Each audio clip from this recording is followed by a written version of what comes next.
We are live.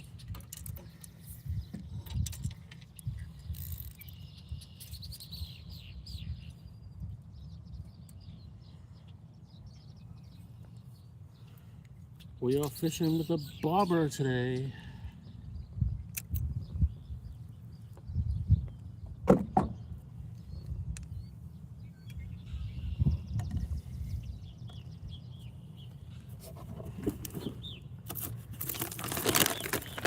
Just getting everything set up here. Hopefully you can hear me.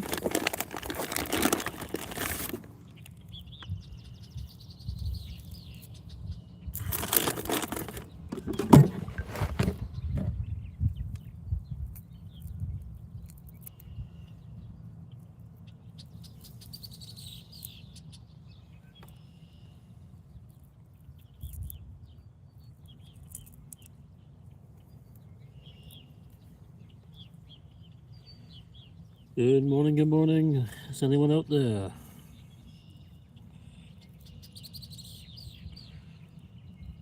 On this beautiful Monday morning.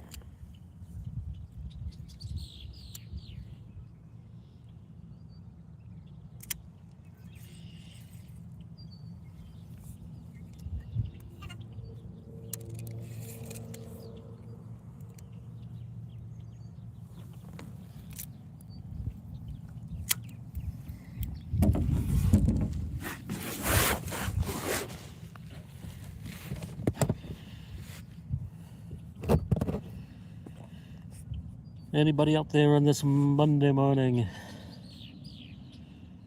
doing some fishing here on the lake shore? Shrimp and a bobber.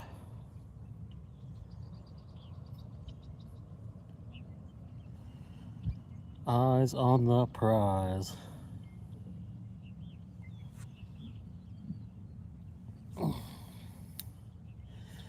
Beautiful day. East wind though, but otherwise all good. Sunny, pretty warm. Wind's kind of calm. Out here fishing on the lake shore, see what we can get.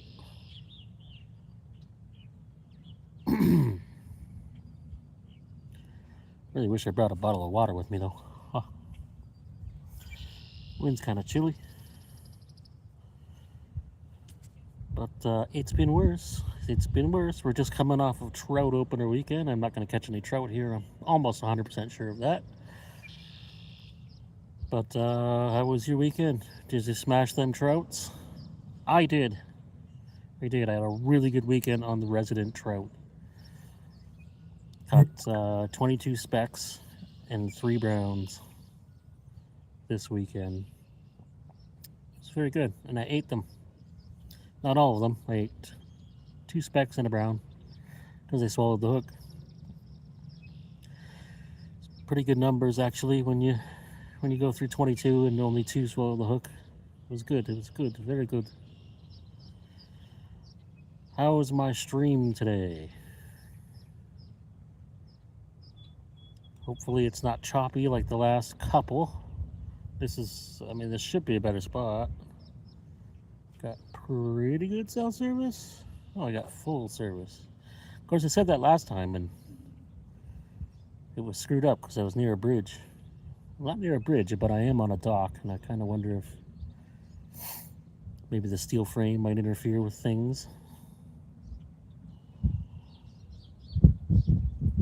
But we will see. I have to wait for somebody to say something. You know what I'm saying? Last time I was here, I got a couple of bowfin. I was over there. But I didn't want to be right in the wind for recording purposes, so I came to this side. I don't know if it's better or worse over here. I don't think it'd be that much different.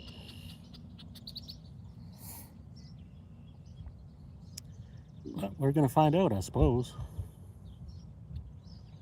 I think probably with that rain we had on Saturday, probably a lot of the fish went upstream, where of course you can't fish from shore. Unless you have private property, which I do not. I do have a spot up there, but it's incredibly shallow this year. It's like 6 inches deep.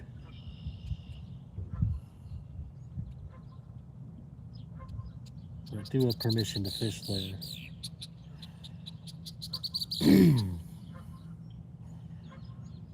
Anybody home? Can you hear me? Is the feed okay?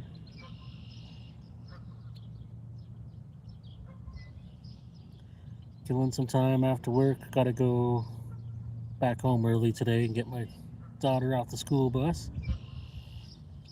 And we're gonna hang out. And if nobody's interested in my live stream, and I might go back early, switch cars with my wife so I have a car seat. And I might take her out tonight. We're in the Port Dover Perch Derby. Day one of that kind of sucked. But we had fun. So I see people coming and dropping out, so I'm kind of wondering if my feed is choppy again. If anyone could let me know, I'd be greatly appreciative.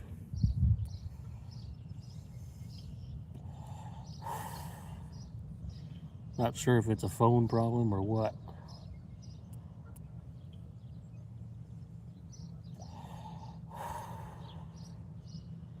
But we trying. See what we can get. Kind of surprised I didn't instantly get a bullhead. But, you know, that's how it always goes with the live stream. Fish bite before and after that button gets hit. Yeah, see people dropping out. Is the feed okay? Can anyone let me know?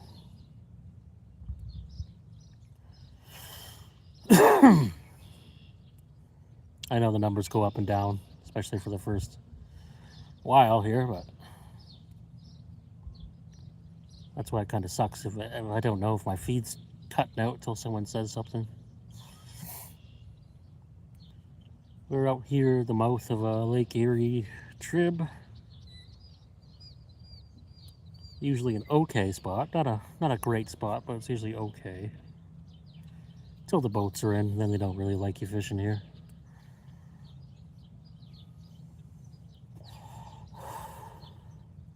I imagine some boats will be going in soon. Someone's got a boat out today. I don't envy them because it's kind of rough out there. Trying to get on those early walleyes, I assume, maybe perch. In here, we get a lot of different things. And sometimes we don't get anything. It's different every time. We got the Johnny Shrimpo on a hook, under a bobber, waiting to see it move. It's under a bobber, but I'm bottom fishing. It's just a strike indicator.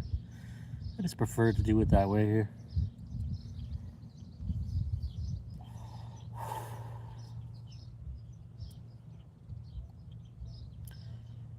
How was trout opener, everyone? If you're in the area and trout opened.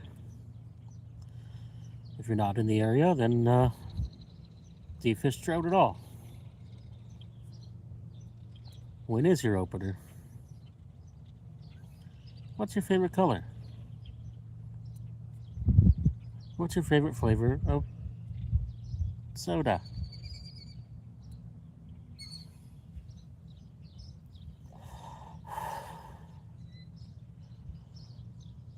Looking for that bite. Come on, fisher.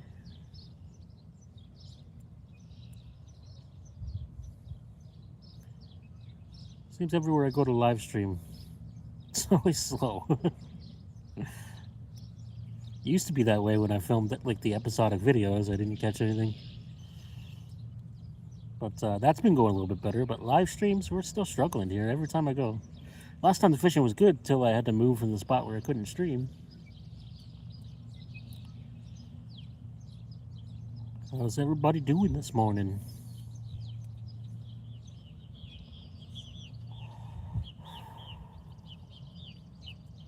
Anyone else out fishing? Beautiful Monday morning. I know it's a Monday morning. A lot of people probably at work. Not me, I work nights. So I got done, came out fishing. Figured I'd put the phone in the tripod and see if we can get something live.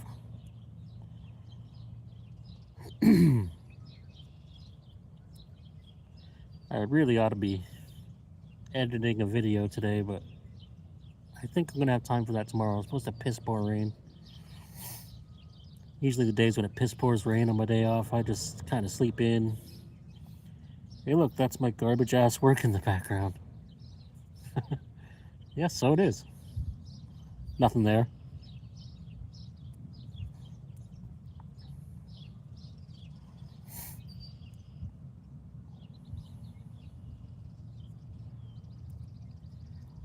Yepers. This is that garbage ass creek that goes next to your garbage ass work. Don't give a garbage. Pick up your garbage.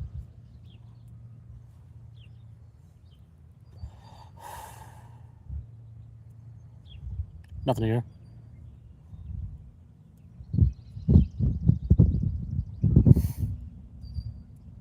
We need more trout ponds in the area.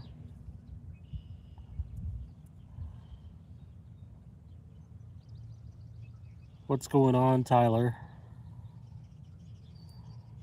Is my feed okay?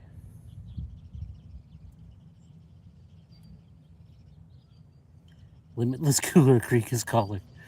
That's all the creeks.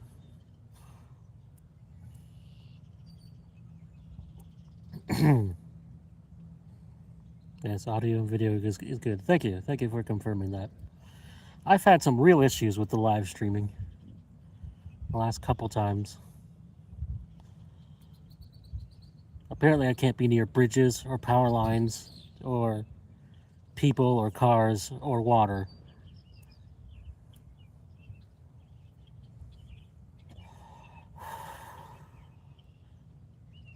Streamlabs mobile app.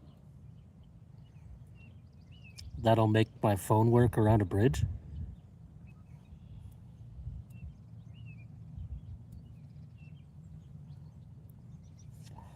If so, I'm interested. Most interested.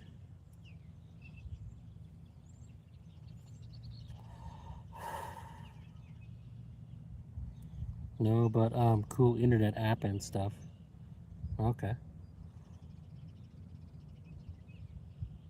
I don't understand internet things. Back in my day, we just fished. Took pictures on a film camera when we took our muskies home.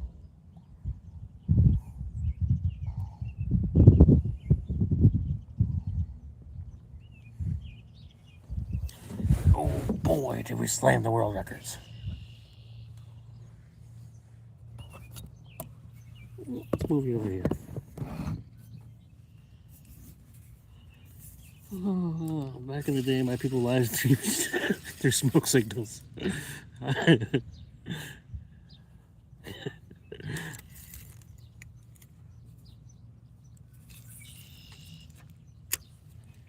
Cast the Johnny Shrimpo a little bit further. There's a giant bass over there, I'm sure of it.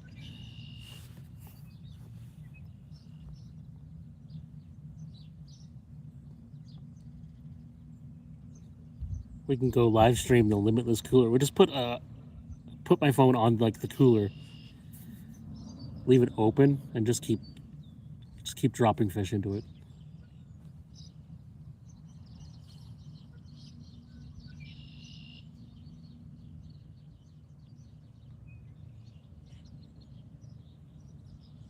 Yeah, don't cover up the bears. Yeah, so I'm filming my crimes. When you film your crime live, it's undeniable crime. It's like 20 points, 4 stars. Not quite 5 stars because you don't piss off the FBI. Well, depending on the crime, I suppose.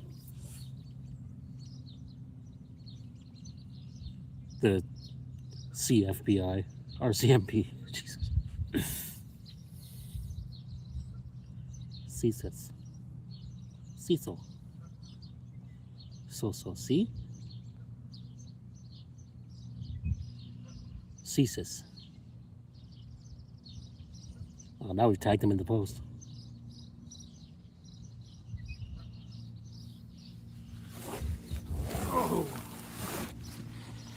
Oh yeah. I quite honestly thought I'd be hammering on the... That's all good. I'm sure they're already watching my posts anyway.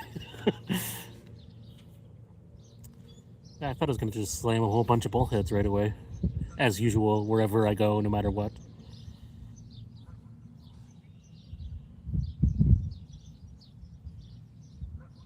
But, no.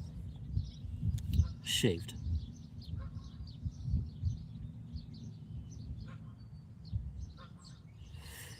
Oh, head over to nothing their side. Yeah, well, I don't really have time. It's not worth the effort.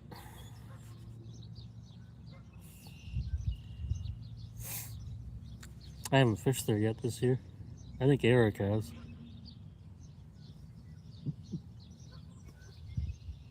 I kind of just avoid it now.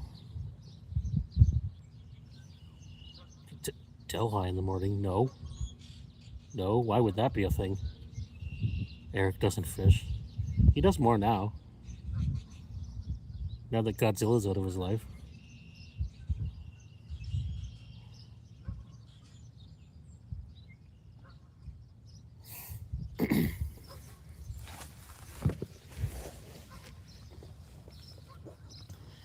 Did you see Delhi on opener? I have never seen so many cars, like literally both lots and all along the driveway. Yeah, me too. Except she's still giving him trouble, but he's better off not in the house anyway. Thank God I was working, yeah. Thank God I didn't try to go for stupid migratory trout.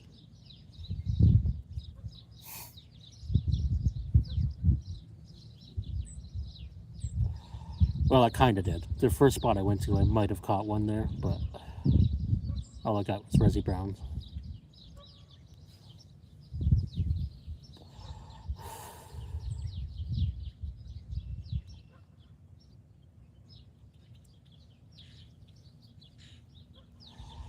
Oh, yeah. Especially on a Monday.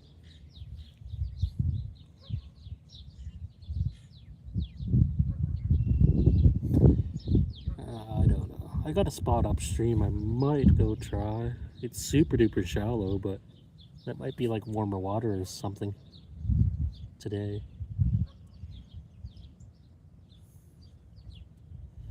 I don't like to put away the live stream once I've started it, because it's like a reset and nobody joins the second time. That's what happened last time. I think it was Friday.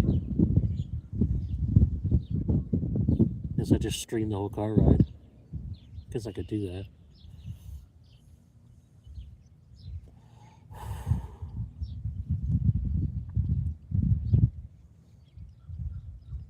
Come on, McBullheads. Oh, my bobber's moving. On. Oh yeah. You should enable channel memberships. Yeah, I'm going to. But I have to fill out US tax forms. I have to get my T4 and stuff. Oh look, it swallowed the hook. What a surprise. That's so unusual for bullheads. Oh yeah, right down the throat.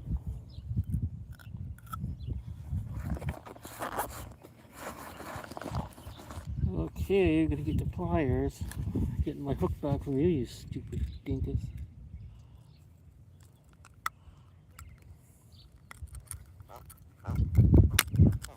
Or not. No, I'm not. Okay. Nice bass to the max. Kapow! Now I've got to put a new hook on because bullheads are garbage.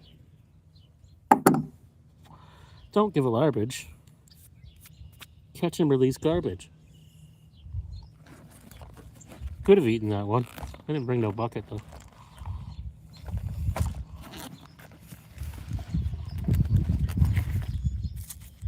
Yeah, I'll be live for at least 2 hours probably.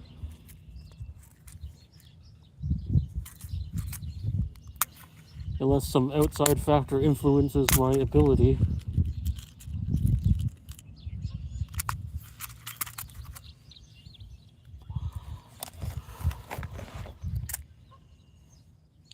Posts. Oh, why? Thank you, sir. Appreciate. And then we're gonna draw big crowds for the live bullhead catch.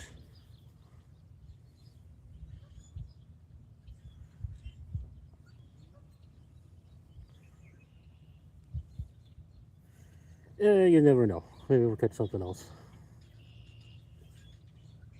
I was here the other day. There was all kinds of fish jumping, but they probably moved upstream.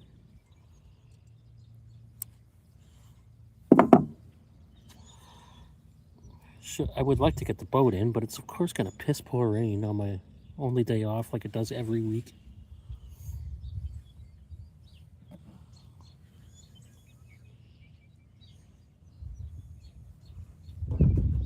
Oh yeah.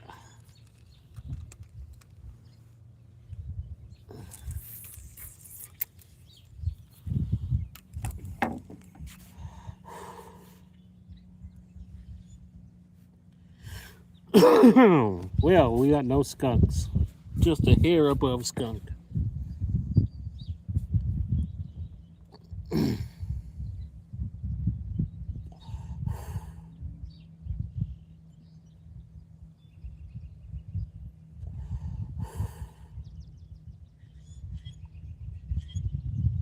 Maybe there's a perch in here. Hoi, hoi, hoi, hoi.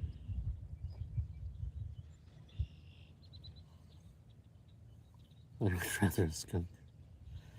Yeah, pretty much.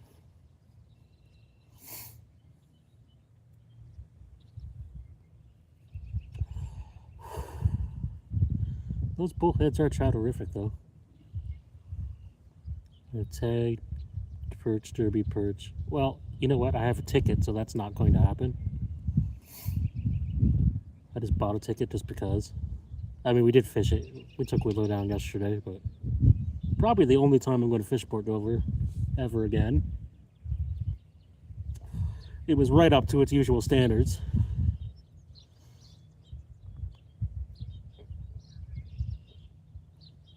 I don't. I'll be right over. Oh. Yes. Filming more crimes, eh, Rich?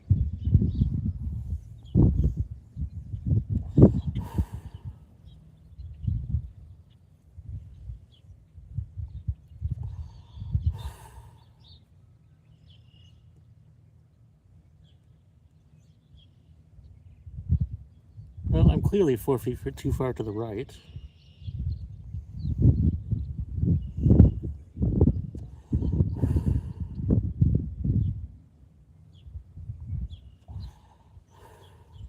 Getting windier.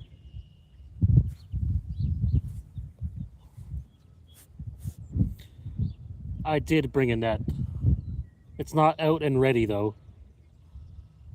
but it is here.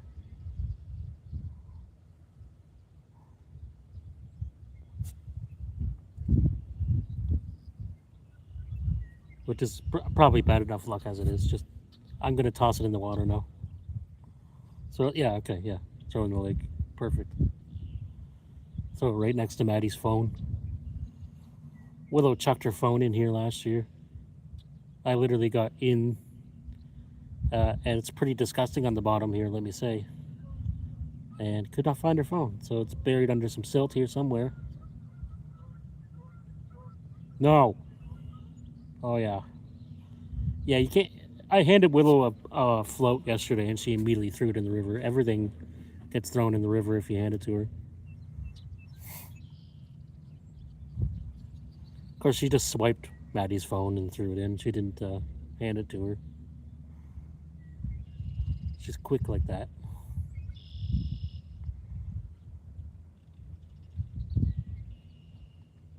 Probably my fault for teaching her to play catch. You know what they say, don't spend any time with your kids.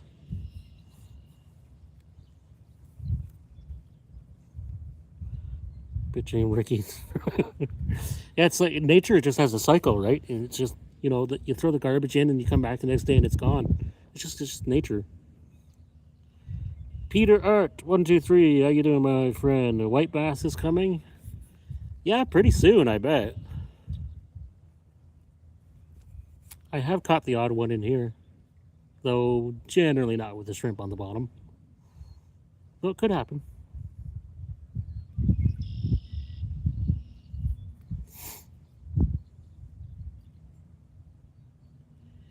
Yes, sir. Anywhere that's warmer than the lake water will get the white bass eventually.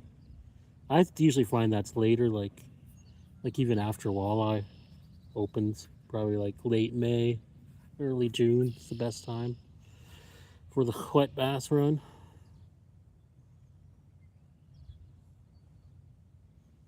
Whiteness bass is probably 2 weeks away. There's lots of room in my freezer. Yeah, I mean, depending. I mean, I could probably go catch them right now in one spot, but there has to be no wind whatsoever, which never happens on Lake Erie, of course. So, you know where. In fact, it comes right out your work.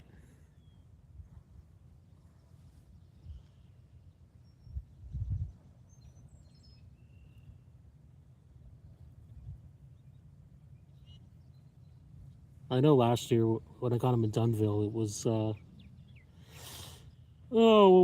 week or two after walleye opener. So yeah, pretty close to 2 weeks, I guess.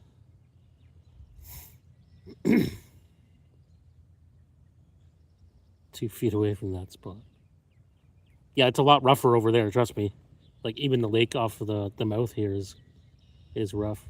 It's like a southeast, kind of blowing right at the shore.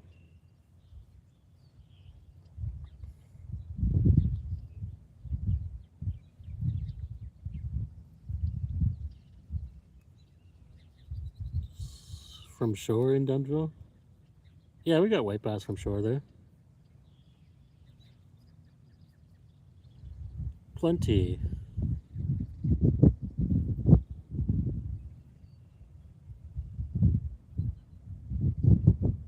Just not at the the spot where all the people fish, right at the dam there. Because I don't fish there. I'm sure they probably do get them there. I used to way back when.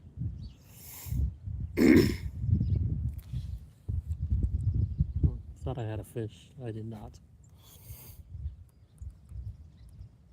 Water. You got rid of your kayak?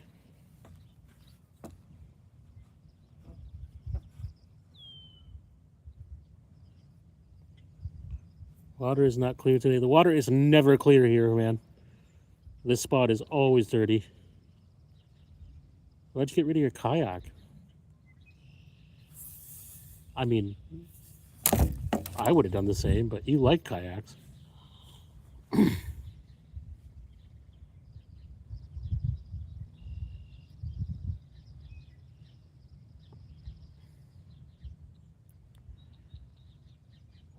Buying a bass boat. I decided to be straight. It's not a choice, man.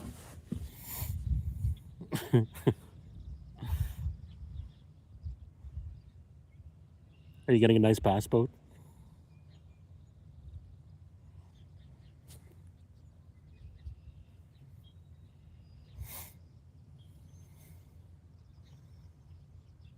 No, this is not Dover, my friend. Kind of close. I'm not going to say where I am because I just don't do that on live streams, but the nicest bass boat. Yeah. Perfect. 27-foot, 80-inch screens, live scopes, all over the place. The whole boat surrounded in live scopes. 14-foot tinner. Did you get one?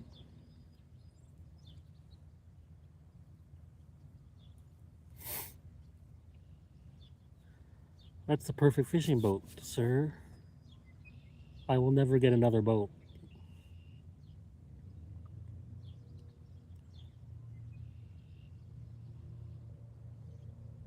Just gotta pick it up next time I'm up north. Nice. Very nice. Is it on a trailer or are you hand bombing it?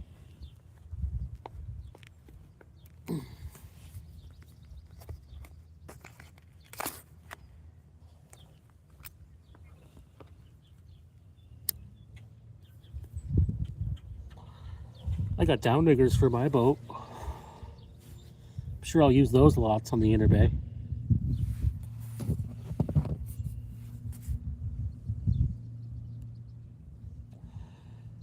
I will use them in Halliburton for lake trouts. And walleye, apparently, because that's all I catch when I go lake trout fishing. It's on a trailer. I'm too old for that. Yeah, no shit. No kidding. I barely want to lift my rod.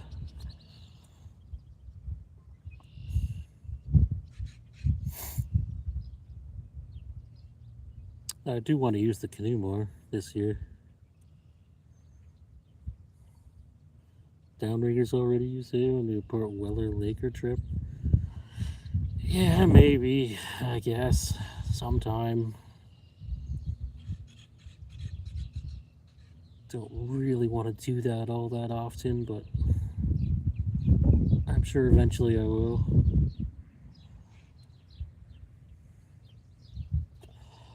Gotta give the people what they want.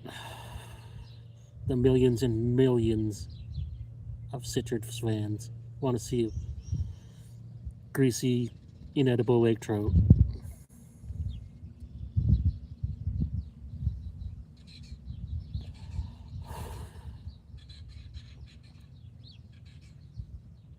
Water temperature in Port Maitland today is 6.9 Celsius. So,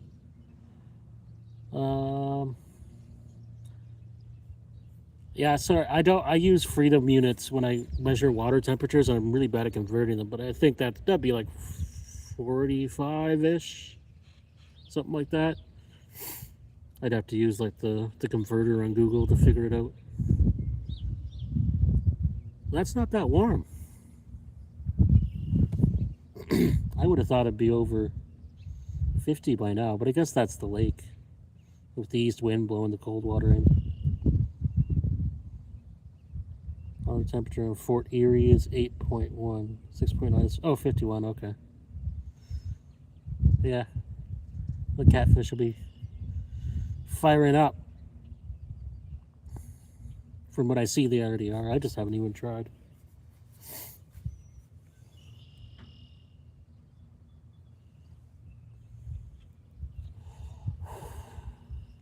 I seen a drum here the other day that was like acting all weird. It looked like it was dying. It was just like rolling around on the surface for like 20 minutes and then it just swam away. It's like, I guess he was just playing.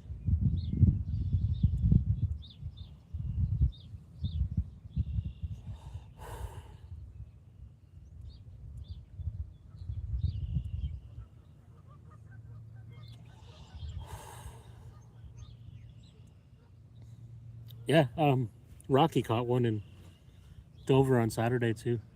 I caught one in the Thames, but they're always there.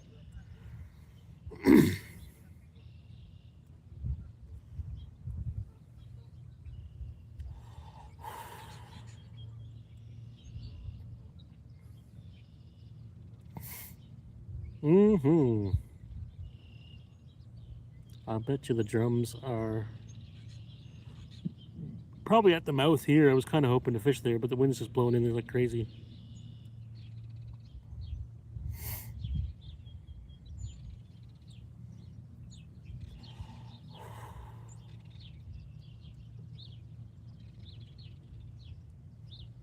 So I'm over here at the nothing there area, fishing for nothings.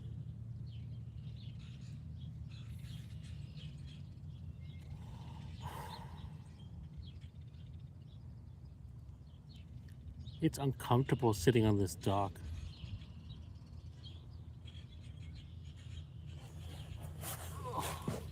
Sideways. Yeah. Stretch those legs. Fall in the river. Oops.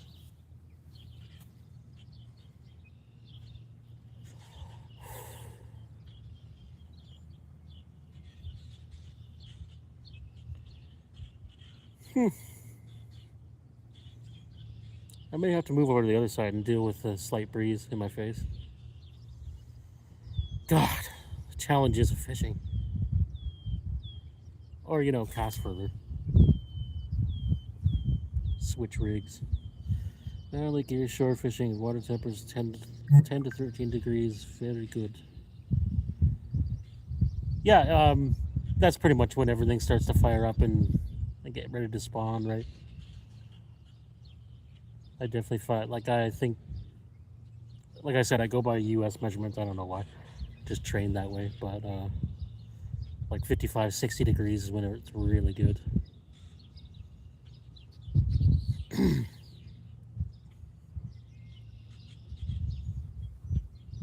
Pretty much right before the carp spawn is when everything is on fire.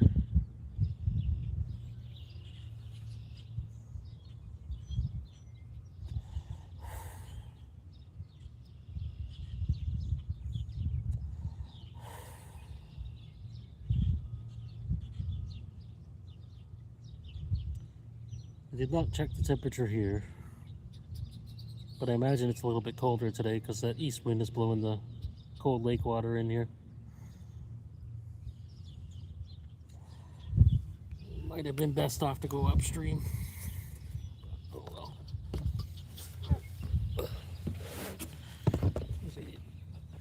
It's comfortable to sit sideways, but it also isn't.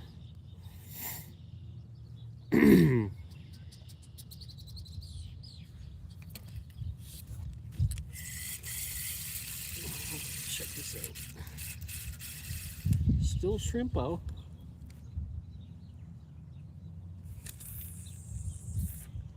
A little bit further. I gotta be able to see my float.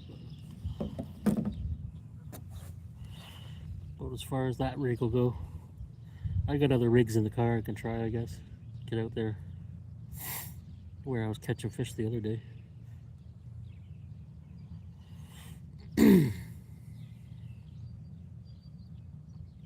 I just prefer the bobber. Might as well use these steelhead floats for something. Oh, did you go to Turkey Point? Somebody said it's good. No, I have not been to Turkey Point this year. That's usually earlier in the season. Like usually ice out is when I would try Turkey Point. And the one day I went to go there, it was just full of cars, and I just drove right by, went and sucker fished or something instead. I ain't dealing with crowds.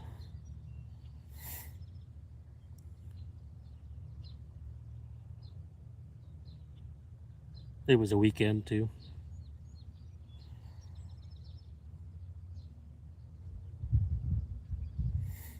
But I don't know. They're still getting some crappies in Long Point and stuff. So probably still some in Turkey Point if they haven't been put in people's buckets, taken home like all the crappies do everywhere in Ontario, and now bluegills as well.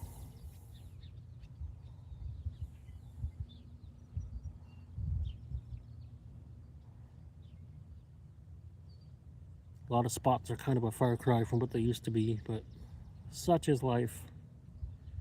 Just means you gotta keep finding new spots where everybody isn't fishing.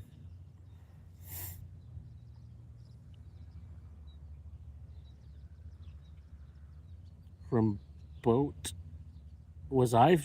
I didn't. I wish I brought my boat that day. Then I would have been able to fish there. But no, it was everybody was in the shore. There's two spots you can fish on shore in Turkey Point. It's the end of the two canals, and so when you get like 3 cars there, it's full, and there's really no room to fish. And I don't like crowding people, and it's just dirty pool. So I just drove one by. You can't fish in the marina anymore offshore.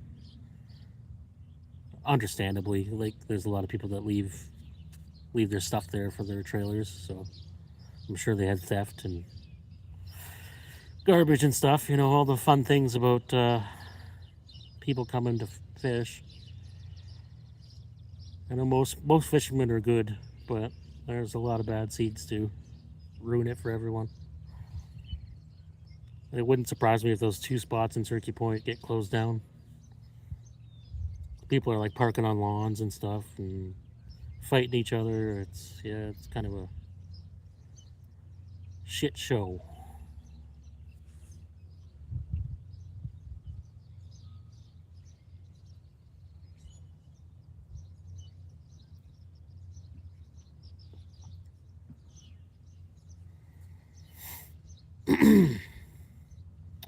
I haven't had my boat in this year. Haven't even touched it yet. Um, I should probably do that this week. Um, Me and my former boss are going out a week from tomorrow, and we're probably going to use the boat so we don't have to deal with the shore fishing garbage. And we're probably going to try Dunville, but I don't know that for sure. We'll see what the weather's like. Sometimes tire broken in there. Oh yeah. I mean, like people, God knows what people do, right, and what they drop, and yeah. I blew a trailer tire at the one ramp in Long Point because somebody smashed a beer bottle on it. It sucked.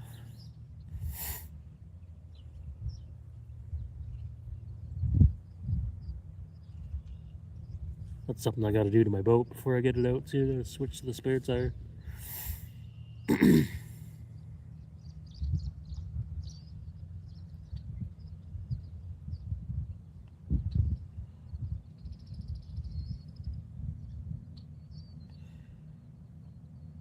Yepers. I mean, I don't like to focus on the negative people fishing. I might do a video actually about the trout opener on social media because there's some people coming out of the work about that. But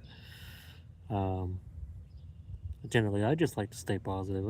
You know, I'd rather do this and be by myself, catch a few bullheads, and maybe luck into something else than line up with a million people for something they think is desirable. I mean, I don't care. I don't need to catch fish to eat every day. I fish 5 days a week, and when I need a meal, I take a couple fish and I eat them that day. But I understand some people have to drive further, and it's more necessary for them to fill their freezer. I don't know. Some people are also greedy.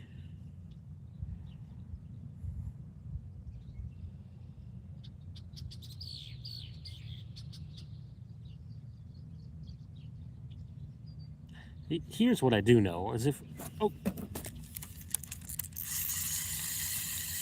I lost them. No. I know if I was spending hundreds every week on gas driving around to shore spots, I would take a few weeks off, save that gas money, and buy a little boat. That's what I would do. But I guess people throw lots of garbage in boat fishing around Turkey Point. Yeah, no doubt. Yeah, I mean the only saving grace of that is they can't tell you not to fish in your boat on the lake yet. Yeah, there's definitely bad boaters too, by all means. But the only advantage to the boat is you can get away from the bad people. You know, get a spot to yourself. Yeah, there's Turkey Point in the summer is insane. Local people complain. Yeah, well, can't blame them. I wouldn't, you spend $1 million on waterfront property. I wouldn't want people breaking beer bottles and tossing their garbage on the shore. God knows what else.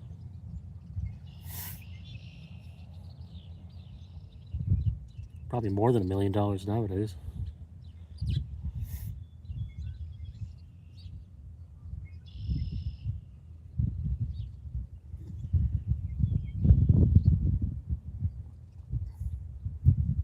But I also see the flip side of that, and I hate it. I hate that shore fishing access keeps getting cut off. Because the more you cut off, the more it condenses all of those bad people into one spot and makes us all look bad. You know? I really like shore fishing. It's just there's so few spots left. that it's like you're forced to either use a boat or fish for something different. It sucks. So it's a double-edged sword, you know, like just can't win. I definitely understand why they would get sick of it and close spots off, but at the same time, the more spots you close off, the more people there is in the few spots that are left, and it sucks.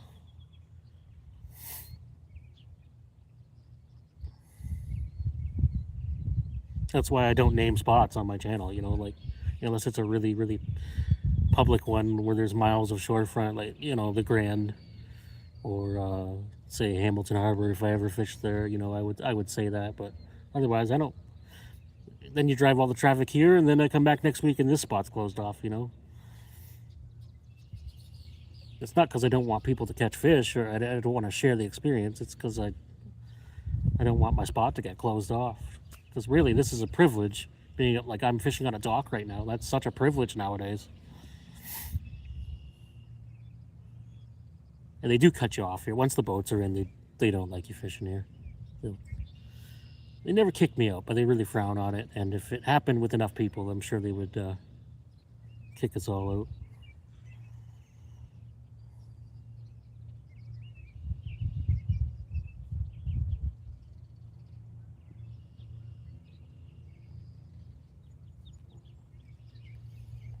Come on, fish. One freaking bullhead. Gotta be more than that in here. Oh, something just jumped behind me. Something tiny.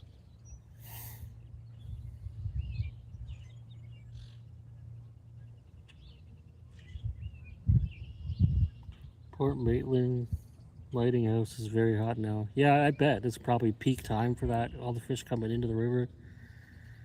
Like you said, the temperature being at 50, 55, something like that. That's the time the fish are going to start to move in, and then later on they'll be probably all pushed up to the dam and the deeper holes there when it's warmer.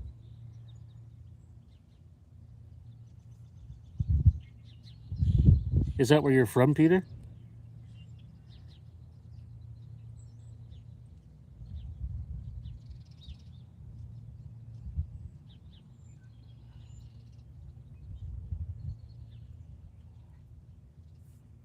Seems like you fish there a lot. It's a good spot. It's a good spot. There's a lot of room there, you know. I know it does get packed, but there's generally room to spread out at least a little bit there. And it's the from Mississauga. Okay, wow, it's a big trip for you then. Oh, yeah, I guess it's not too much further. It takes me an hour to get to Dunnville, so I guess it's not too much further.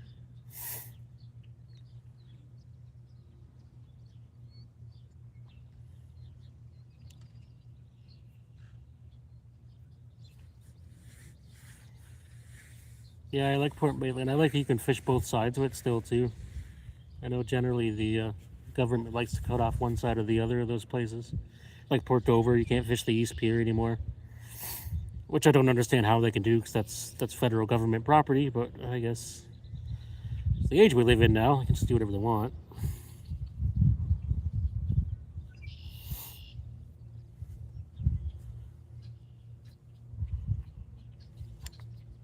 Usually fish. Oh, take my sunglasses off.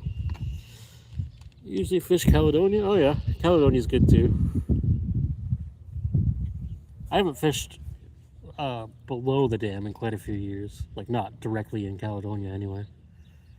But I do go above the dam sometimes for carp, and I've even caught walleye and pike up there. When I was a kid, my uncle went up on the top side of Caledonia Dam and he got like a 9-pound walleye. First cast. Probably the biggest resident walleye I ever saw on the Grand.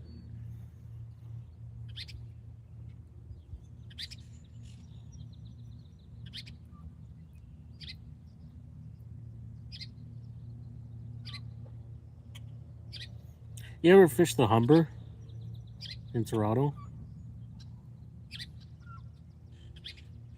I always thought, like, that's a pretty big river.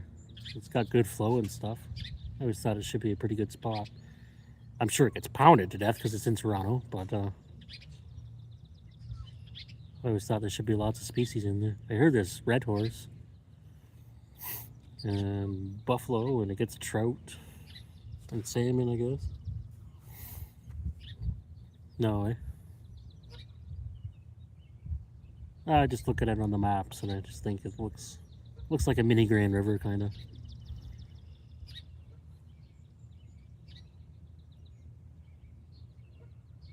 Wouldn't surprise me if there was walleye at the mouth of it too. Probably not much edible in that river.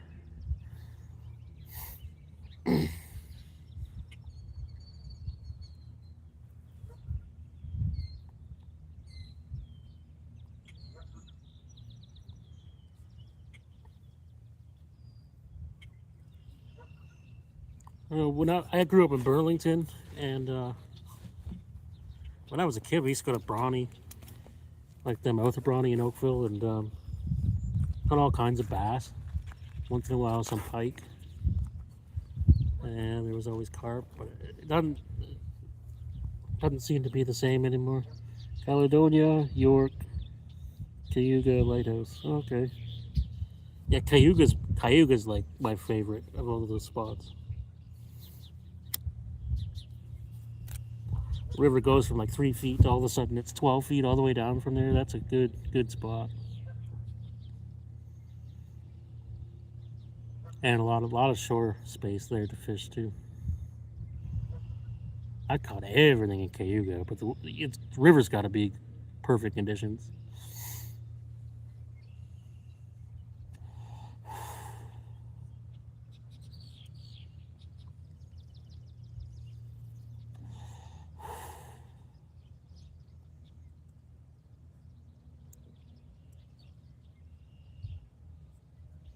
Took my dad to Cayuga in the boat last year and trying to catch a walleye, just because he hasn't caught one in a few years, and we caught everything else but walleye. We got gar, and we got crappies, we got bass.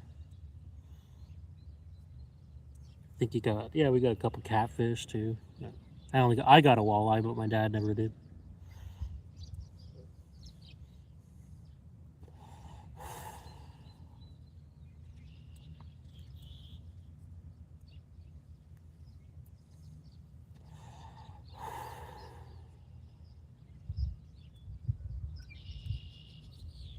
Last year kind of sucked though. The ground was so low and so warm. It was like 85 degrees the day we were there. It's crazy.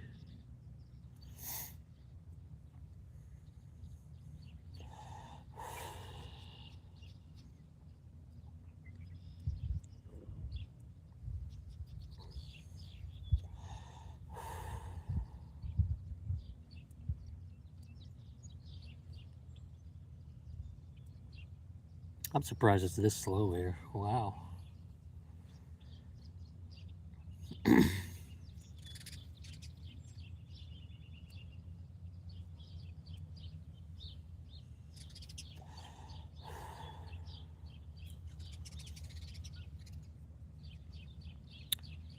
Another good spot. Well, it used to be a good spot anyway. I haven't been there in a few years, but above the dam in Dunnville, everyone seems to kind of ignore that. But I caught a lot of fish up there, a lot of different species from shore.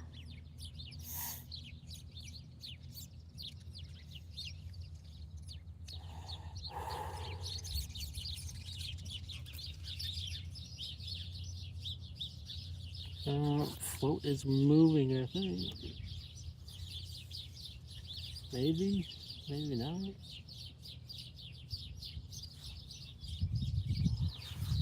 I'd rather see it get buried.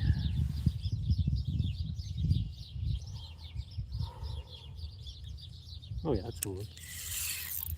No, it's not. Son of a pig. Oh, hello, birds.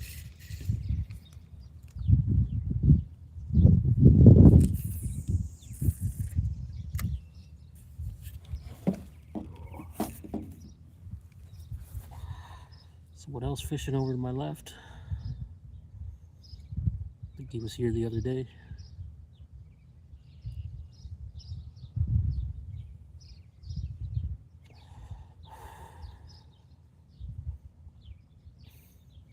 Well, there we go. We dropped to 0. Everyone lost interest.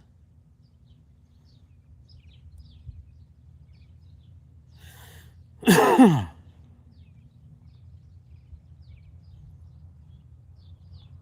I don't blame you if you lose interest. This is kind of slow. Well, it looks like my float's moving again. There's definitely something on there. Well, you might have felt me pick up the rod. Oh yeah, he's on. Oh dear, that was a good fish. Oh, mercy. Whatever that was pretty big.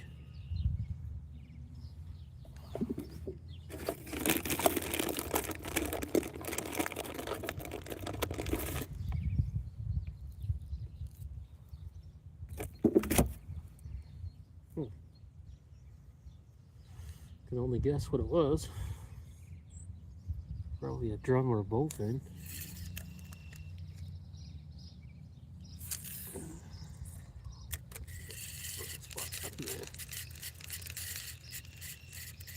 Cayuga is good for shore fishing. Yeah, it's one of my favorite spots.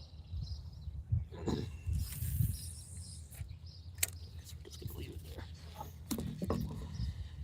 Yeah, it's definitely one of my top faves. It's nice and deep. It's good flow, good fishing usually. I don't think I've ever been there and got skunked, unless it was like blown out because of a storm or something.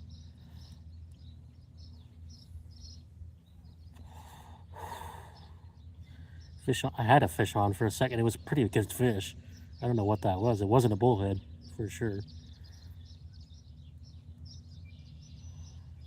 Hopefully he comes back. I think it was, based on where I am, it was probably a bowfin, but it might have been a drum too.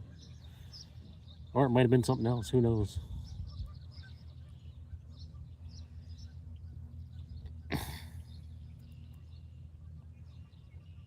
Got lots of different things in here, just not regularly. Oh, excuse me.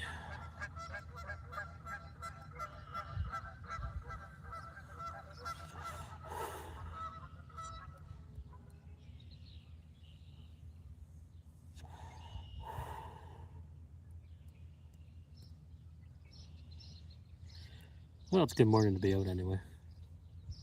People is nice. Yeah, Cayuga, yeah. Really, really good locals there. They don't hate fishermen like some other places, for sure.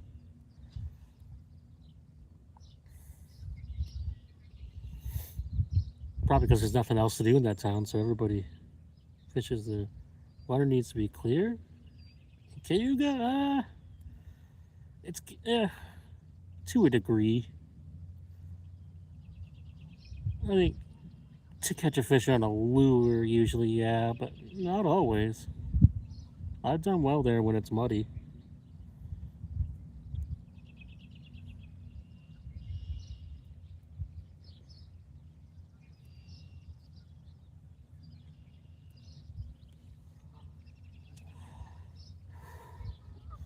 I think when it's muddy, it also means the river's high, right? So the fish just kind of move.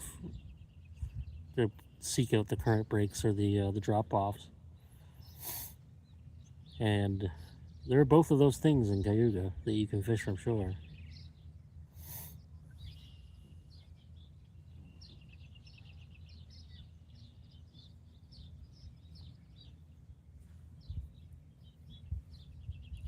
I've heard people that like walk across the bridge and fish the far side across from the park. I've heard that's a little bit better spot, but I went over there in my boat and it was like too shallow to even get in close to it. So I don't know what they're catching over there. Maybe pike, probably bass. I guess kind of everywhere.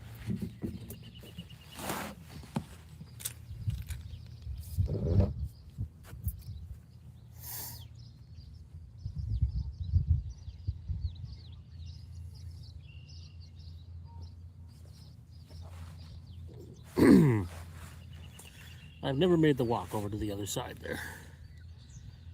too fat for that. That's a big bridge too.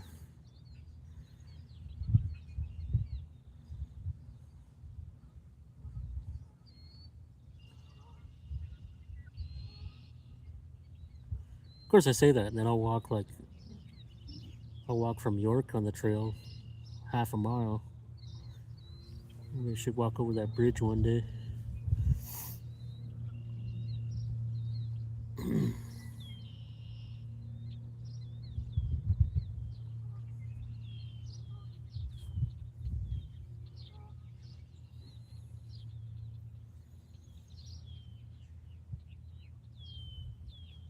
Did you fish trout opener, Peter?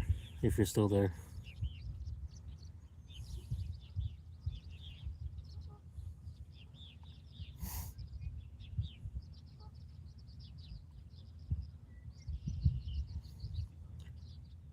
Trout opener was not a nice day. It was freezing, it was raining, but fishing was pretty good. Didn't stop anybody else from fishing, that's for sure.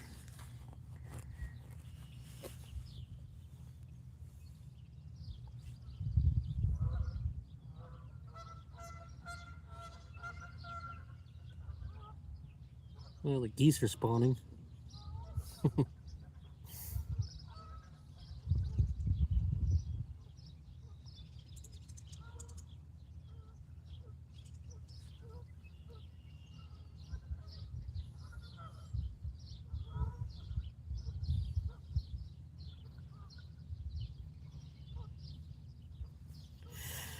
Oh dear, come on back, fish.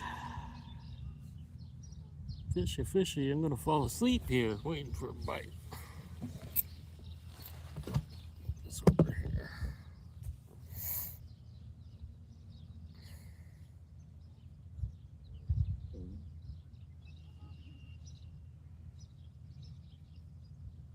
For salmon and trout. Okay. Oh, in the Credit River. Okay, nice. Very nice. I understand what you mean, yeah. So you probably fished like in the fall. Fall's my favorite time to do that. I don't like the spring nonsense. I just fish for the resies.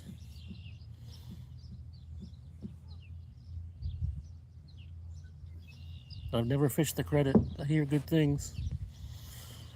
Hear a lot of good things from my friends over that way. Oh, we got a bite, we got a bite. Bobber down. This one is a bullhead. Guaranteed. You know how I know? Because he's not fighting.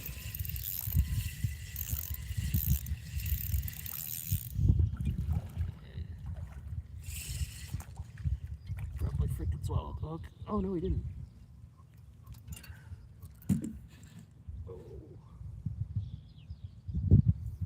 I snagged this bullhead in the chin. How do you do that with a float on the bottom? Bullhead number 2. It's a big one.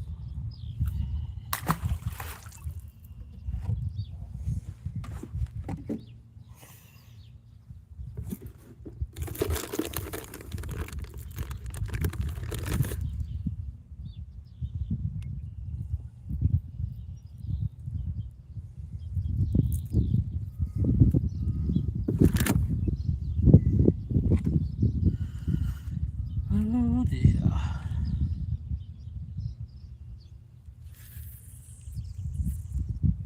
Right in the middle.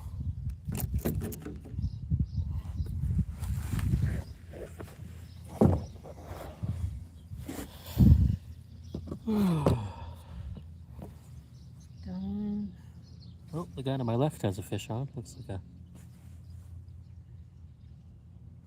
like a bullhead.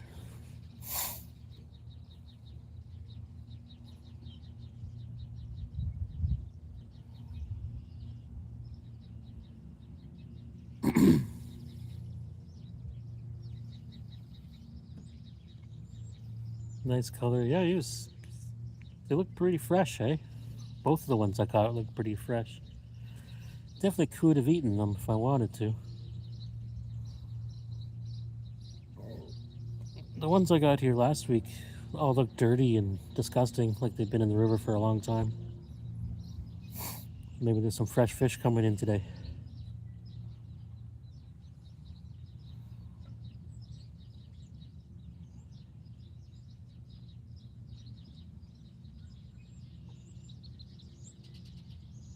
Hopefully. Hopefully we get something other than a bullhead today. I think that's all I've caught on the live stream. Oh, I got a bunch of perch the other day too. The bluegill.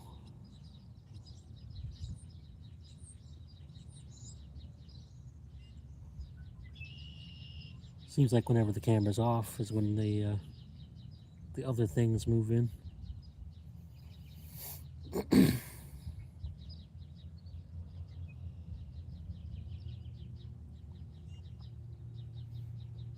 Such is life. Such is life.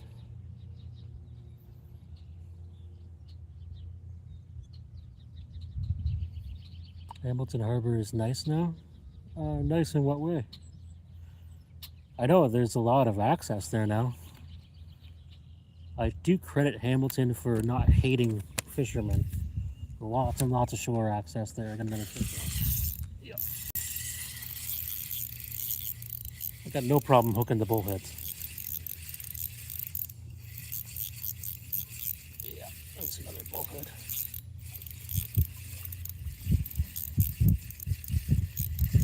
Speaking of Hamilton Harbor, there's way too many of these in there. They're a nuisance.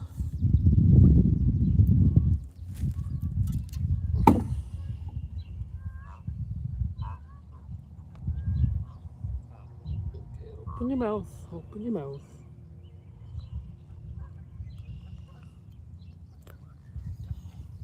Number 3. He's pretty fresh looking too. He's got a little black spot on his head, but otherwise, looks pretty good. Oops. I just whacked him off a piece of the dock by accident. Oops.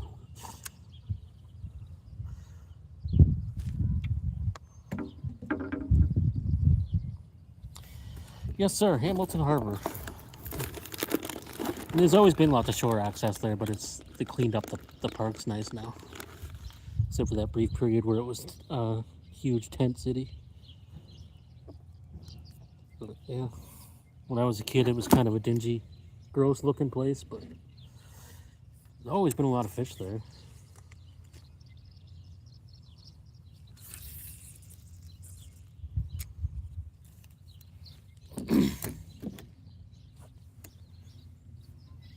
It's cool, they got like a walleye there now. I only ever caught one there when I was a kid. Kind of right in the same spot everyone catches them now, Pier 4. And it was just a little guy. We used to fish, believe it or not, we used to fish bass tournaments there in the 90s. It was pretty good, actually, for largemouth.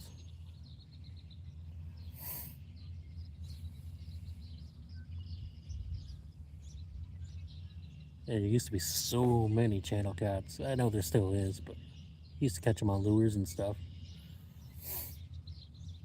Because nobody really fished for them.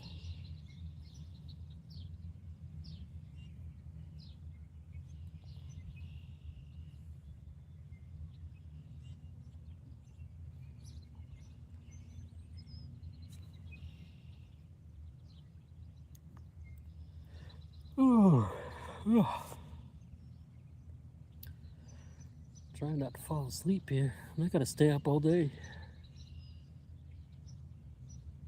Gonna get my daughter off the bus later on. Do the dad thing.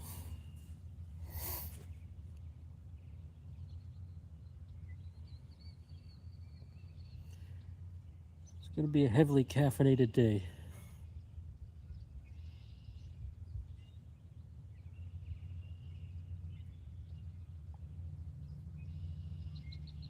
We'll get there. Do I live in Dover? No, not anymore. I did grow up there. After I moved from Hamilton, I was about 10 years old, and we moved to Port Dover. I lived there till I was about 20. I live close to Dover. I'm not going to say where, but I'm about 15, 20 minutes away from Port Dover.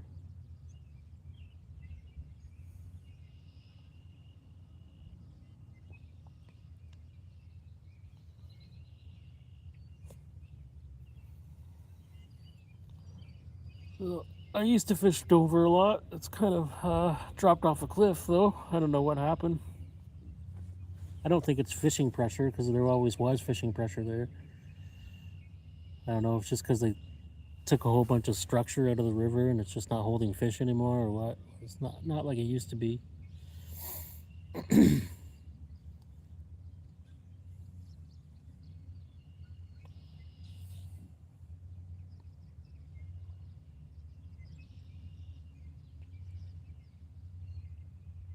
I do most of my fishing in the summertime anyway, in Long Point or the Grand.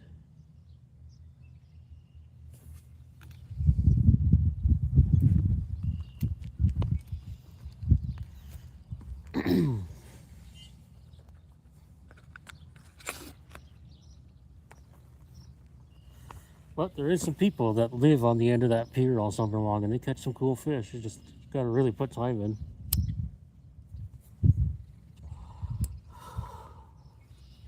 Seen them catching walleyes and brown trout and pike, but just not in big numbers, right? It's like sit there all day to get one pike, sit there all summer to get one walleye.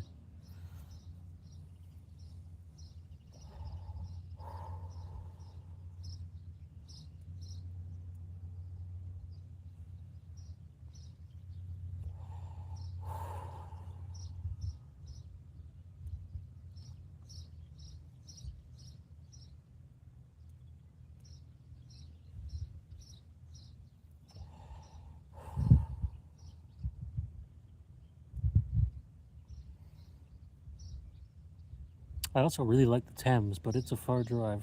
It's a really good drive to get to the Thames, but that river is a fish factory.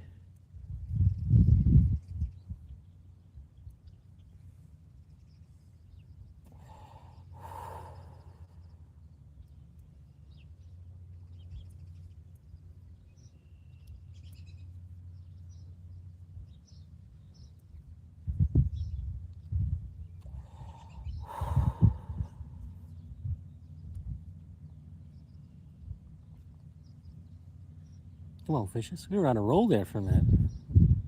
Had those two bullheads and whatever that other fish was in a row. Superfly, Jody, what's going on, man?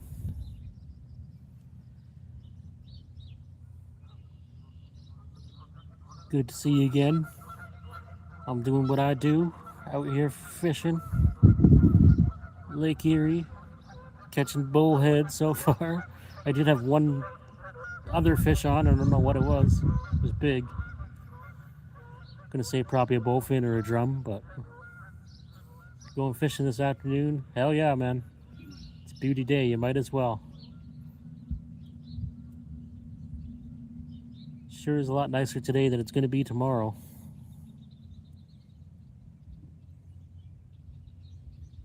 What are you fishing for this afternoon?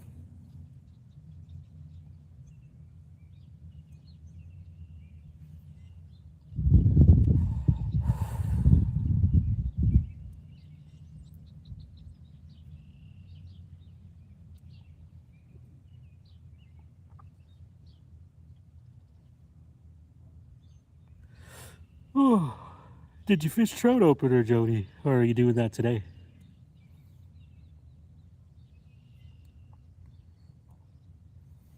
Bluegills and perch. Nice. Very nice. Nothing wrong with that.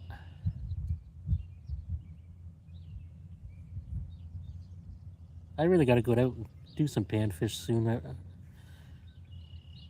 I don't know. I got a lot of stuff to do. I got to get my boat ready. Because it's like hurting me now that I'm not using it. I never fished the opener. I don't blame you. It was a madhouse on all the tribs, but I wouldn't fish Rezzies, and it was good. I had spots to myself. Caught whole lots of specks. and 3 browns. I don't know if everybody just went to the tribs this year because it was raining and probably thought it was going to be good, but I definitely had all the resis to myself that day. Too many idiots on the creek. Yeah, for sure. For sure. I went to Delhi. I just kind of drove past it, and the parking lot was fuller than I've ever seen in my life. So I just literally just kept on driving. So, nope.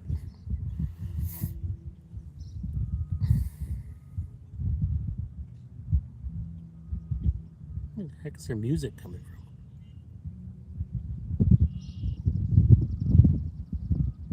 Oh, maybe it's in someone's car.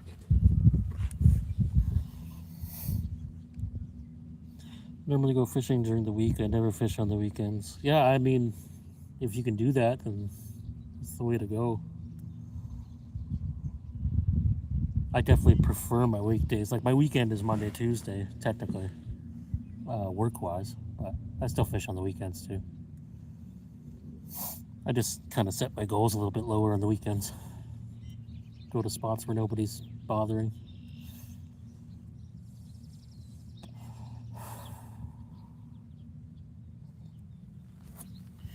But I got some fresh speckled trout for my dinner, and what is that? What the heck is that? There's a fish right here.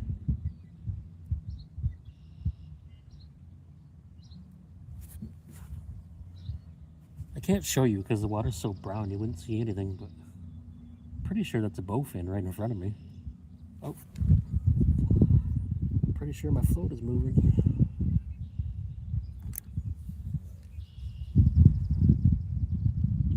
Maybe not.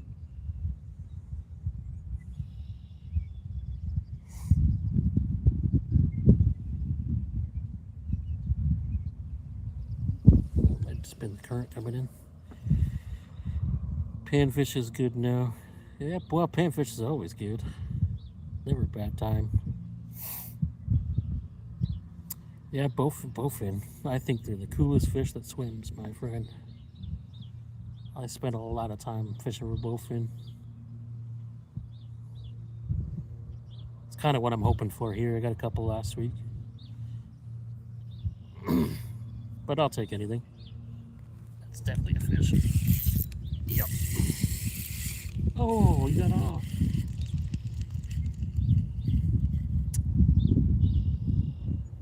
What is going on? Pretty sure that was something else. I don't think it was very big though, but I don't think it was a bullhead.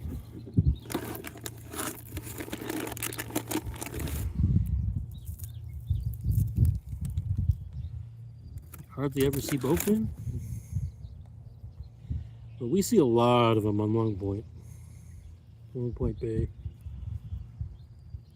We're very lucky to have a huge rubber hooks. Yeah, no, they're only rubber when it's not a bullhead. When it's a bullhead, it hooks them no problem.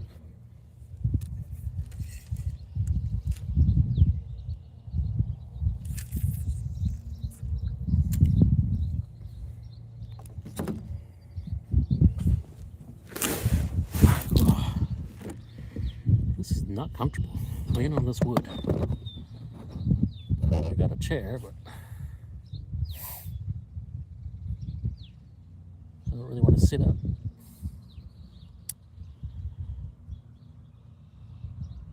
I'm pretty sure that was a bowfin right in front of me. It was cool. I got to see him doing his little vibrating dorsal fin trick. Probably attracting a female. I don't know how the female would see him in here though.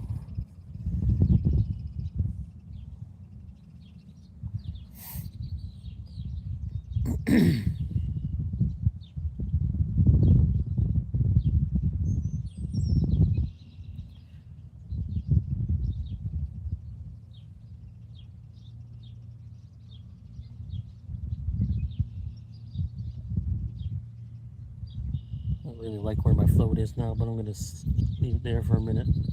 If there's fish swimming 3 feet off the dock, I'm sure they're swimming around everywhere.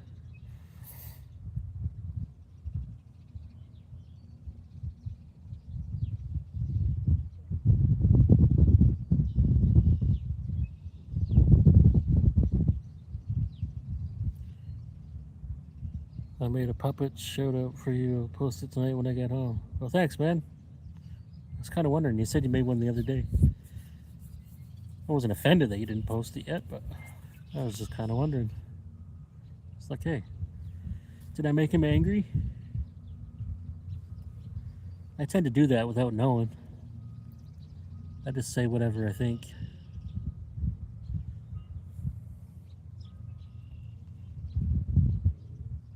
But I will keep my eye out. My daughter will like that for sure. She likes puppets. I got to show her your other channel tonight.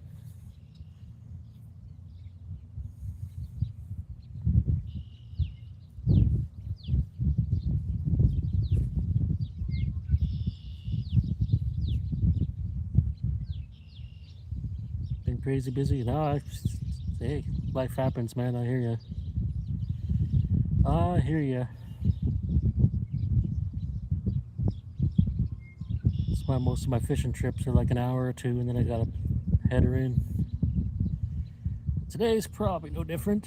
I think I got a little bit more time today, but it's only 10:30 in the morning. Oh, we're cruising. Guess I got out here earlier today.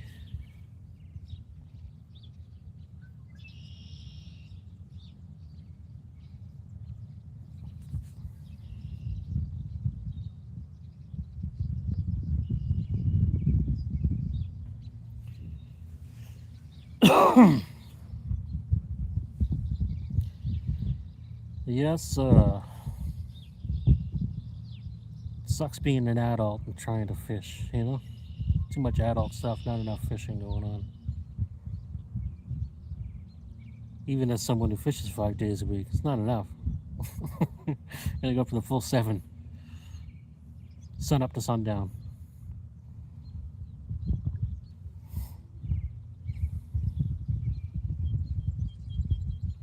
You're right about that, yeah, man.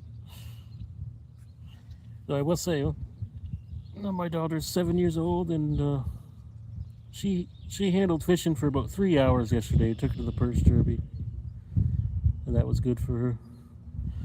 I only get out one, maybe twice a week. Yeah, I mean that's probably most people who fish, right? Like that's just being an adult.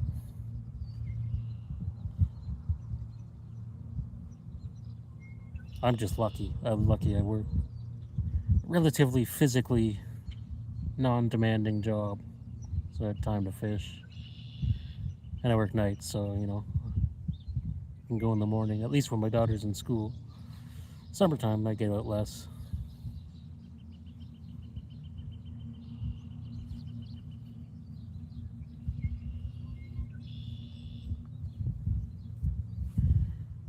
It is what it is.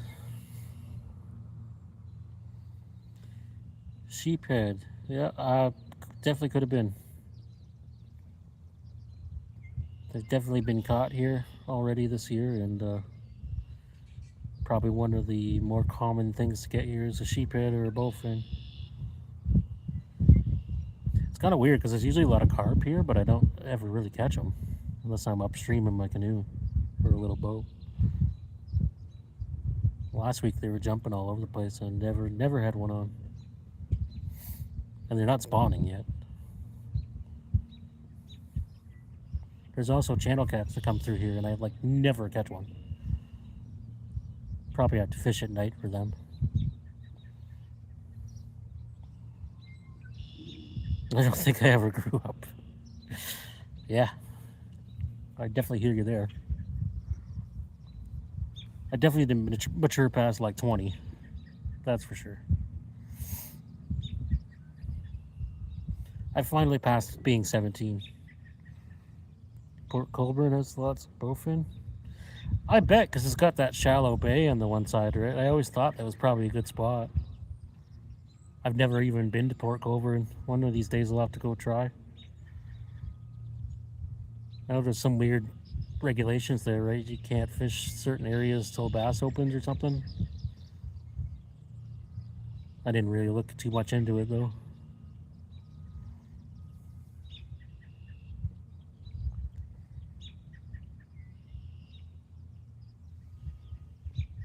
A lots of bowfin in the Welland River too. That place is just loaded with them.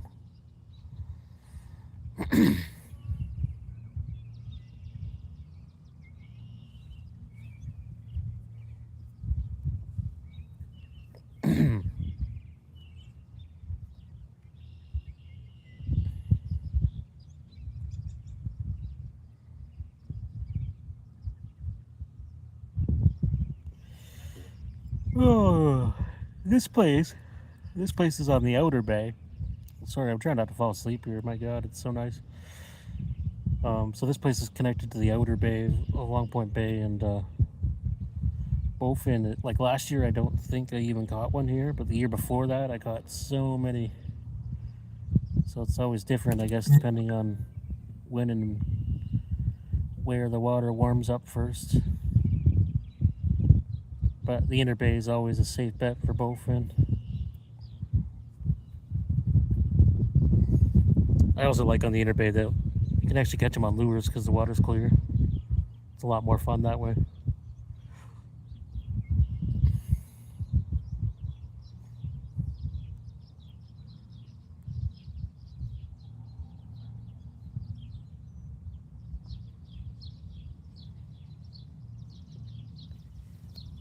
Oh, so great. This again. Keep on having to shift positions here. Just sitting on a plank of wood.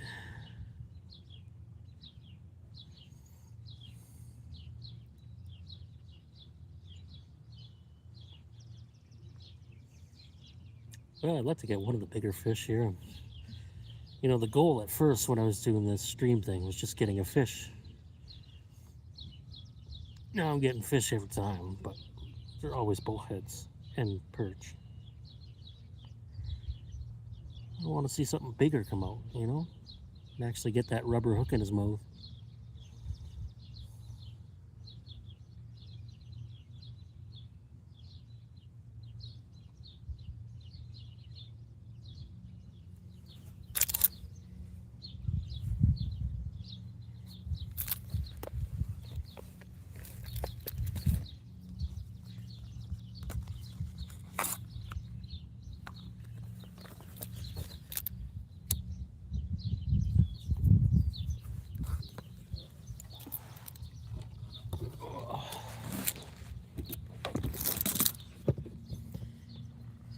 Oh boy, I need a blanket and a pillow here.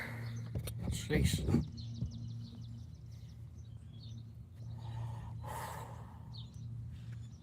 Just have my nap here and tie the line to my big toe.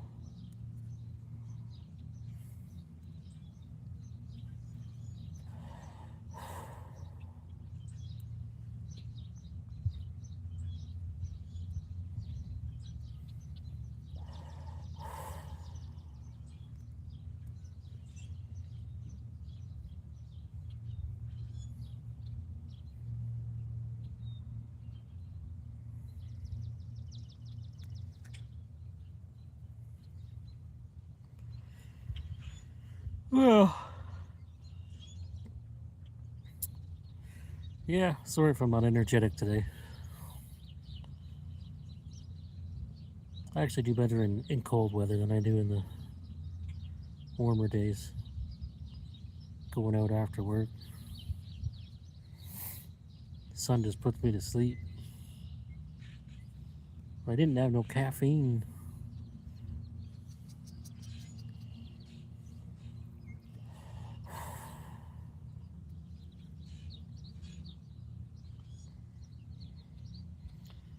It's okay, my friend. No worries. Yeah, well, thank you for understanding. I know it's probably not the most entertaining thing in the world to sit here and watch just like a silent video of the water.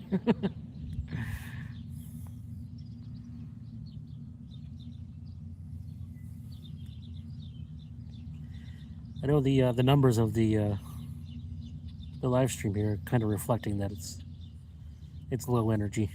That's okay. It's Monday morning. People got to work and stuff. It is what it is.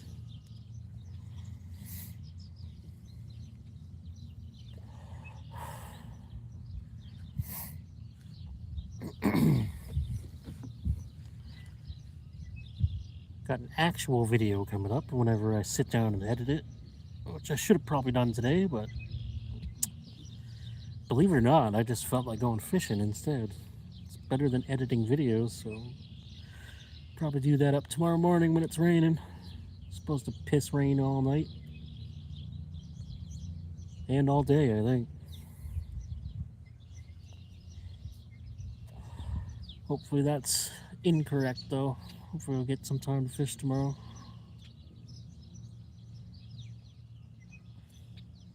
I don't mind rain, I just don't like lightning. I work from home, I'm my own boss, I'm always around. Well, that's good. That's even better than my job.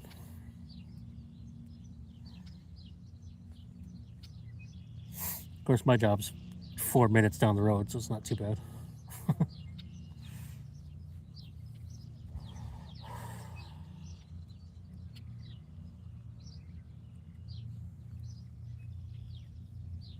I'd like to say I fish for a living. That'd be better.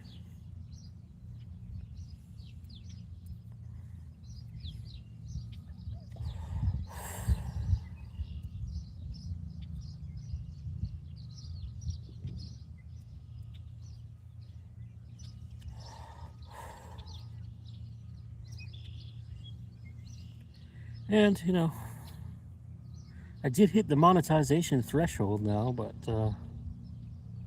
I'm not jumping for that yet.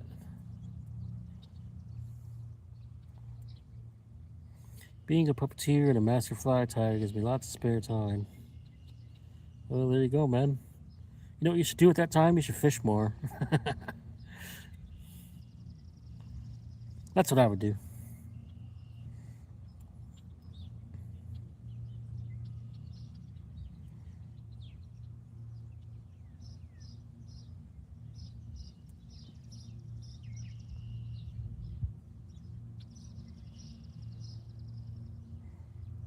If you bring the puppets out fishing, do you get an extra line? I'm joking. I'm joking.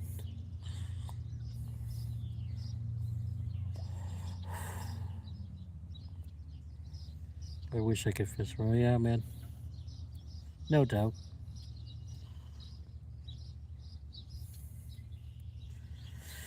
No doubt. It doesn't help that gas is ridiculous.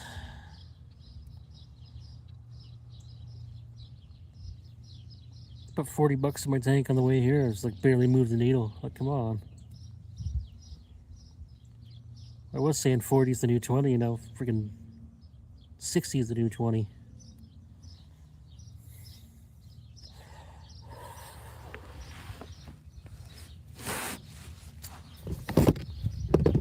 Gas is killing me, yeah, man. It's brutal.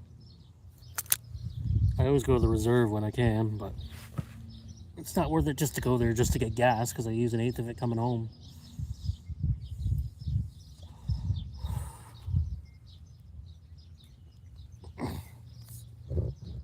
It's usually about 30 cents less on the reserve.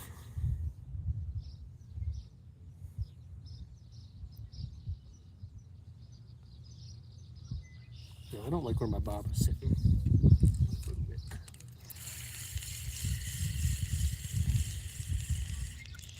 Nothing there. Gotta go 4 feet to the left. I don't really like that either, but whatever. Yep. I refuse to talk politics, but I absolutely agree. I don't want to divide any the viewing audience,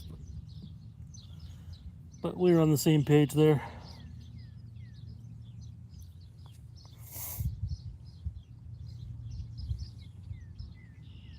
And I'm not even taking a stance. I think they're all the same. Whatever. It is what it is.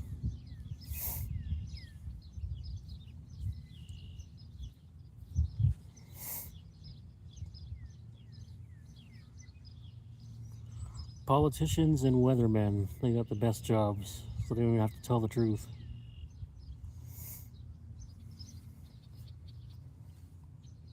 Yeah, I don't really, no. People are so divided over that now too. It's crazy.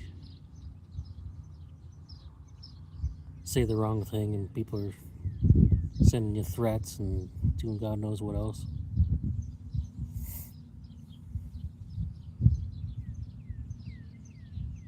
Yeah, man.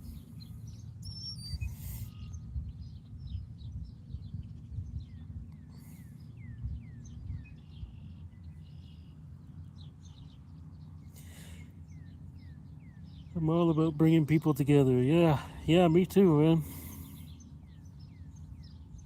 Too much, negativity's a freaking. It's a cancer. It spreads. I don't like to partake in it if I can avoid it.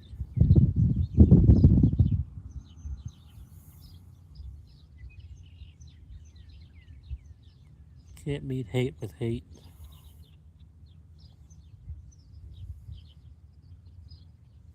Love is the answer.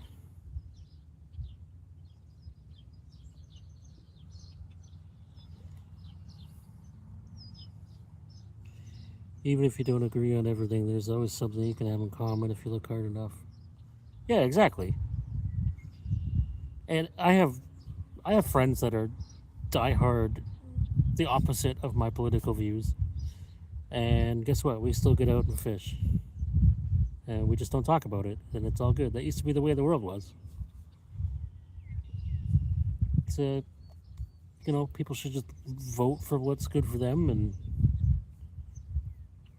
leave everybody's individual choices up to them. Love is the answer. Yes, sir.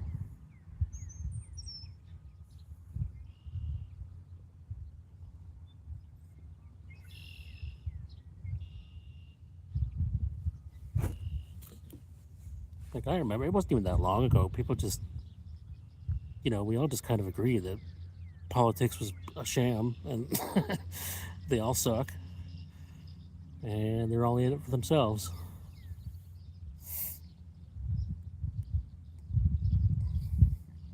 Agreed, yeah. Well, I could tell you're a sane person.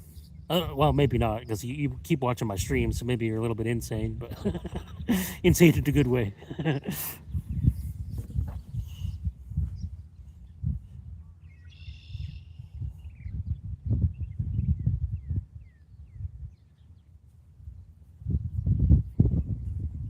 Come on, fishes. Wind's picking up. Insane in the membrane. Insane in the brain.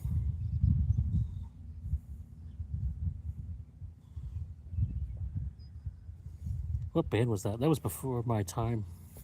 What was it? Wu-Tang or something?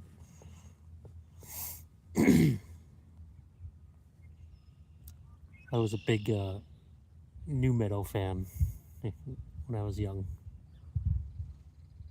I was like the loser in Limp Bizkit sweaters.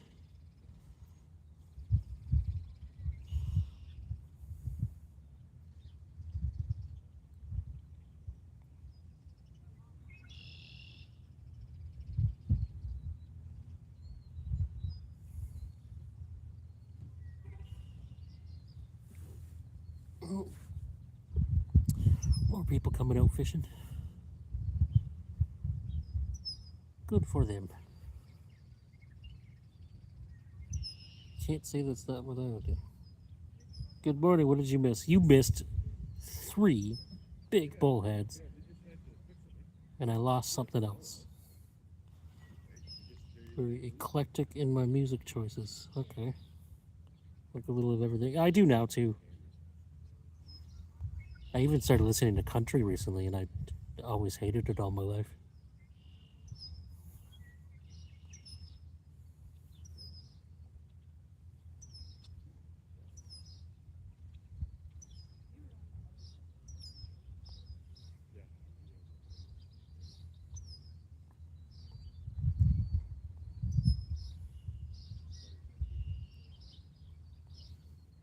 A bowfin should be next. Well, I'm pretty sure I had one on. Either that or a big drum. But my hooks are rubber unless it's a bullhead on the line. We've just figured that out.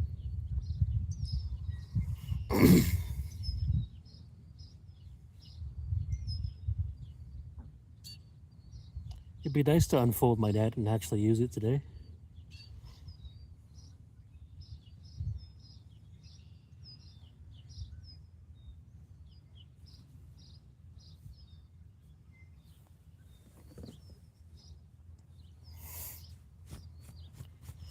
So far, wee bit slow, but no skunks.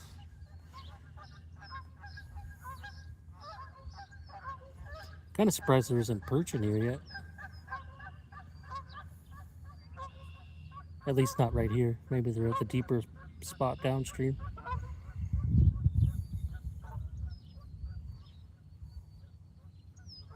I saw a bowfin swim right by me here on the surface, Rick. It was like 3 feet in front of me. Right when it was swimming by, I was getting a bite, so I didn't cast to it. Pretty sure it was a bowfin.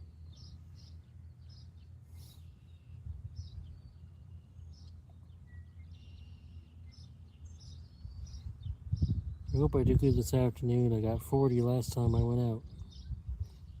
That's pretty good numbers. I hope you do well too, man. I think you will. Can't blame the weather if you don't.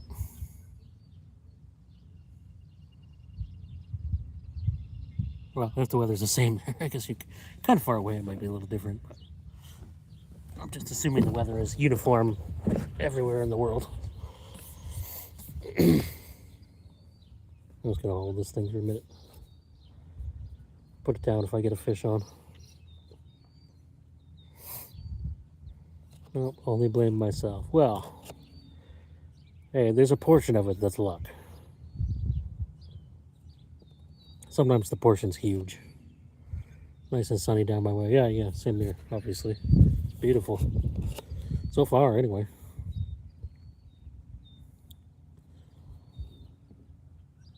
And there's a pretty good breeze coming at me from behind me, but it's a warm breeze. It's nice.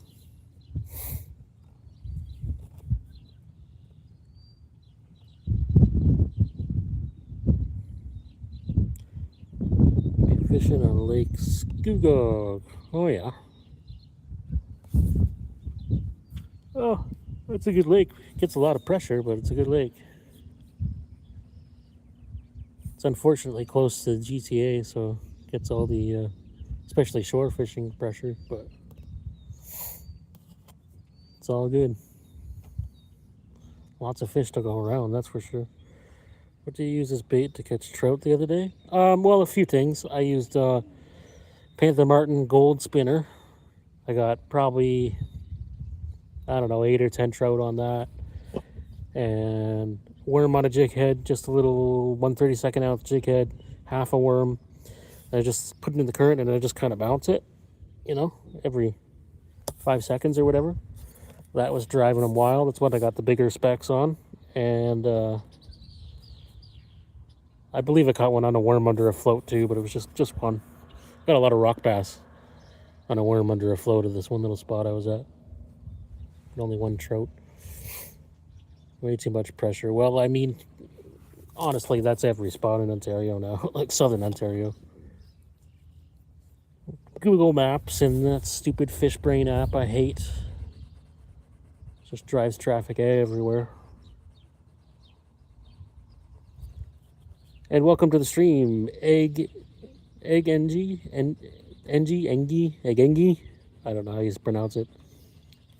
Map spin, yeah, just a small spinner. It doesn't matter what it is. I just use Panther Martins because I like them. Yeah, like a number 0 or a number 1, just small ones.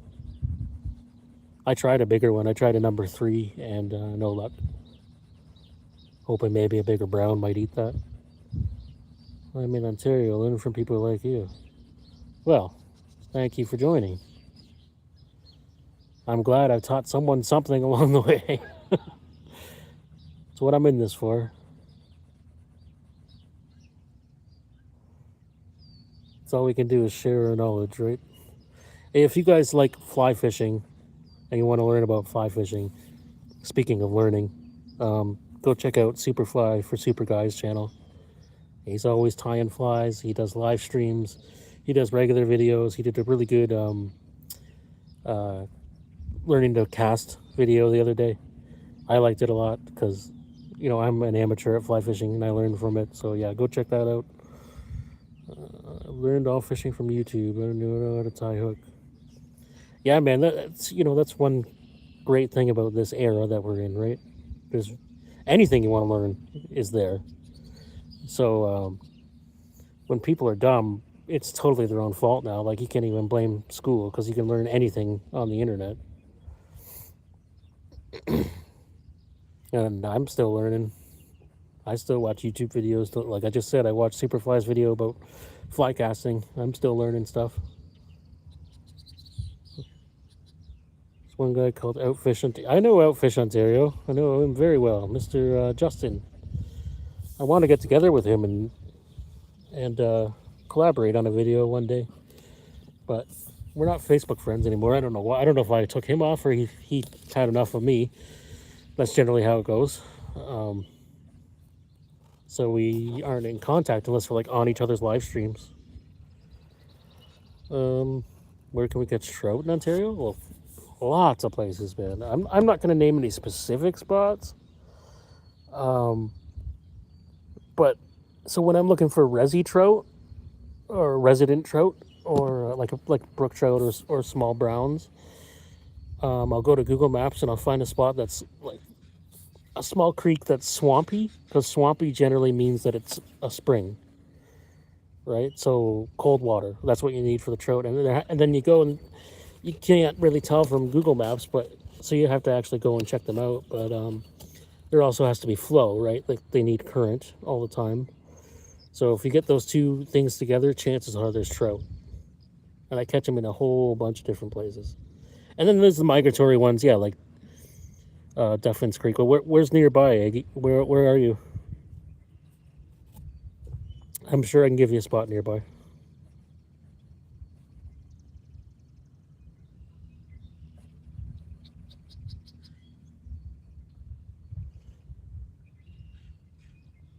London, oh, London. So London's a bad area. I got friends there that they love trout, and they're always complaining that there really isn't anything nearby. Let me think out that way. I've heard there's browns in Digman's Creek, but I've never seen one. Kamoka Creek, I believe they stocked with some browns or rainbows. There is trout in Kamoka Creek.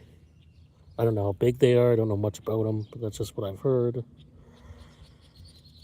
The Thames, you know, it gets the migratory, it gets some rainbows. Not very many, but it definitely gets a run of rainbows in the, you know, late fall. And it's open year round on the North Branch. And I've seen guys get them right down across from Harris Park at the Narrows there.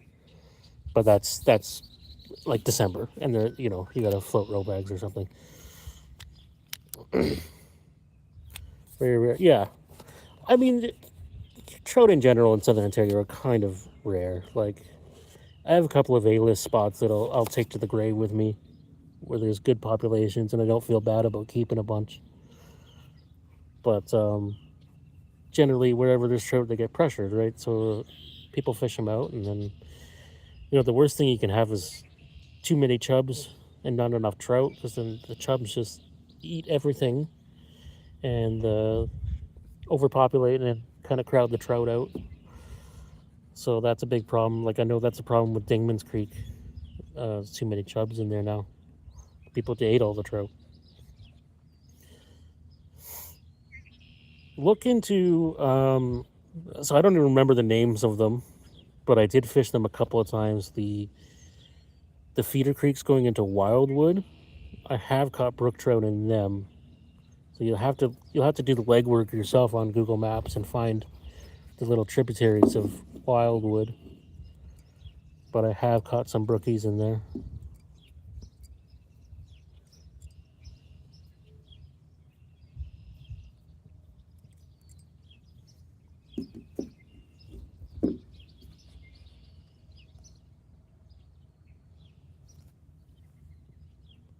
I've heard also some of the tribs of the north, like the North Thames above Fanshawe, have some trout, but I've never gone to look myself.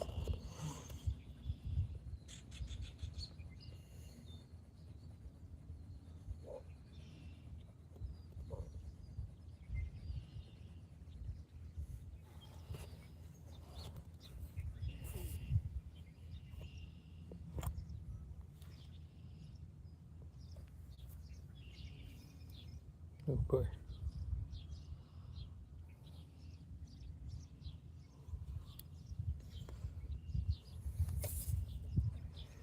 Fanshawe Dam last season and catfish everywhere. Yeah, the summertime, there's a lot of stupid bullheads in there, right?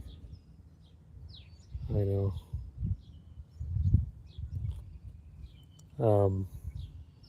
Yeah, Fanshawe Dam.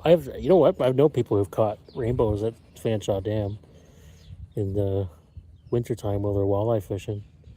But I wouldn't go there counting on catching a rainbow, that's for sure.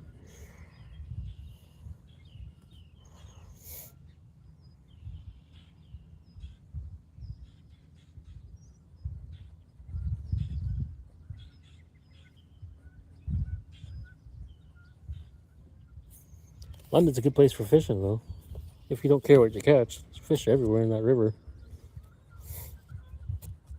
All kinds of different species. Mr. Logan. Oh, shit. This season, my target is long-nosed gar.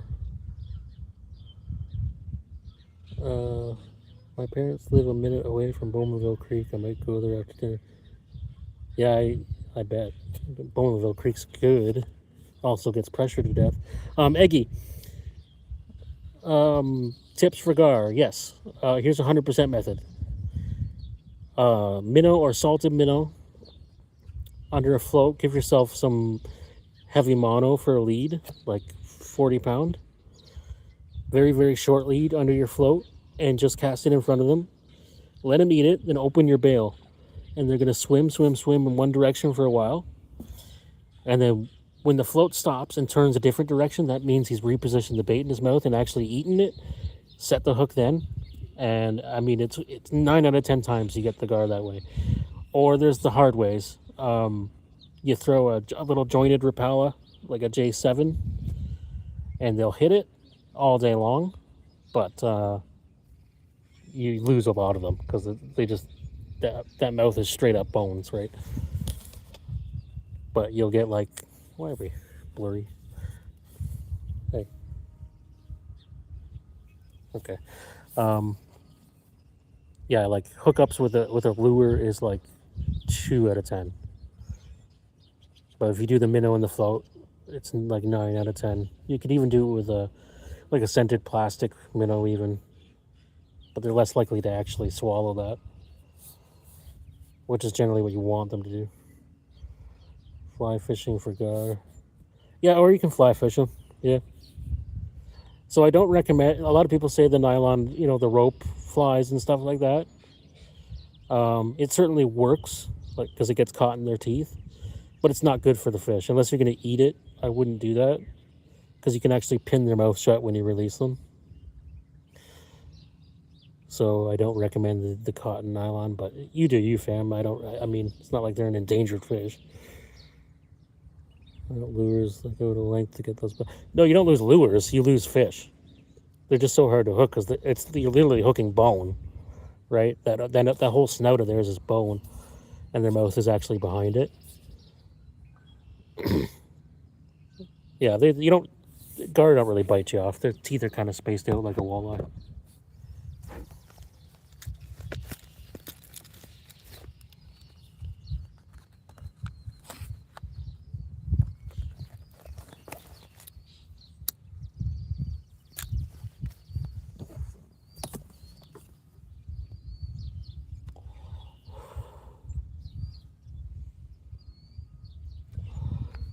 Which lines get cut because of their teeth? I barely ever had that happen on a gar. Like they have, their teeth are really spaced out like a walleye, so it's hard for them to actually cut the line. It can kind of grind on their mouth a little bit, but I do use a leader because I use a leader for bowfin anyway, and generally I'm fishing them at the same time. So I just use 40-pound mono. It doesn't matter what brand. I literally buy it off Temu just for leaders. It's 40-pound. Actually, it's fluorocarbon. That's what I'm using now. But I used 40-pound big game for years as a leader.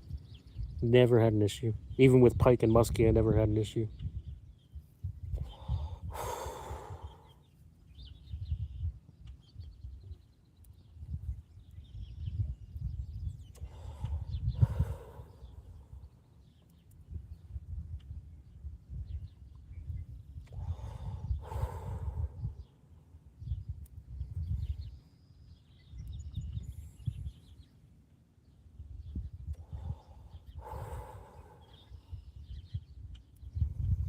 Use Temu. Suggest me. Also use Temu. Suggest me weekend rod reel combo. Suggest you a weekend. Or what day? What does it matter what day of the week it is? I was thinking for Ugly Stick GX2. Ugly Stick is totally time tested, proven starter rod there is. And I hear the GX2 is a little bit lighter, a little bit better. I haven't used an Ugly Stick for a long time. Honestly, a lot of my rods are old, and I don't know much about the current market about rods, but I do know Ugly Sticks are still just as good as they were 30 years ago as far as durability. So yeah, that's a totally good. The reels, the Ugly Stick reels aren't so great, but you know, you'll get a couple seasons out of it.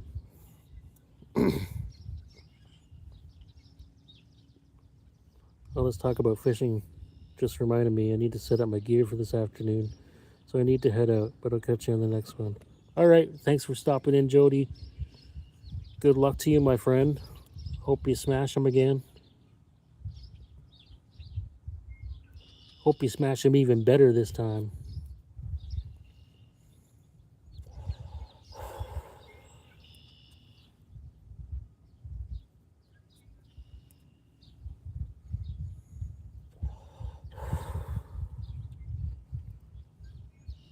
About $20 catch more fish kit from Marketplace and learn dog fishing. You know, I had one of those catch more fish combos, the ultralight one, and it was one of my favorite ultralight rods. And I'm an idiot, and I left it sitting behind while I was shore fishing one day, and someone took it. You'll be filming. Well, I'll keep an eye out for your video, Jody. Sounds good, man. But if the fish aren't biting, you turn that camera off and you throw it in your car and you forget about it. That's for sure going to put them on the bite. Rod tip broken, so does my accuracy with cast now. You can fix a rod tip, man. They sell rod tip repair kits at Canadian Tire. Or probably even Walmart in London. And all you do is put the new tip. I mean, all I do is put the new tip on and super glue it. A little bit of crazy glue inside the eye and then stick it back on. Tips are easy to fix. The other eyes on the rod are not so easy to fix. You got to use thread and epoxy, but the tip is really easy.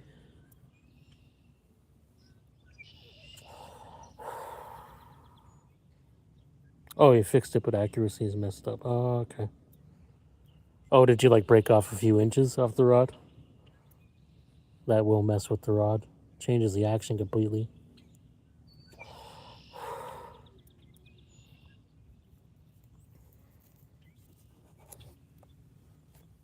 I was gonna put you down there.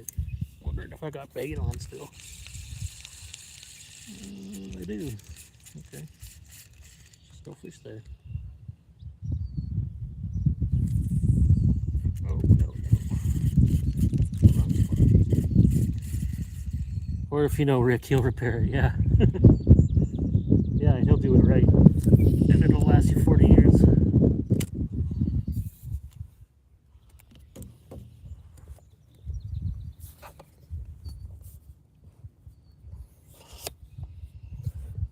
Where are you, Rick? You gonna tell him? Rick's not too far from London. I'm not going to say where if he doesn't want me to say it.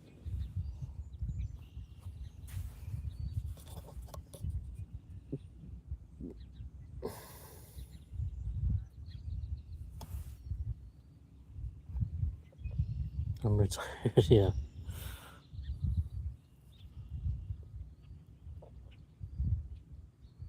Any trips goes without any catch? You're asking if I get skunked? Yeah, absolutely.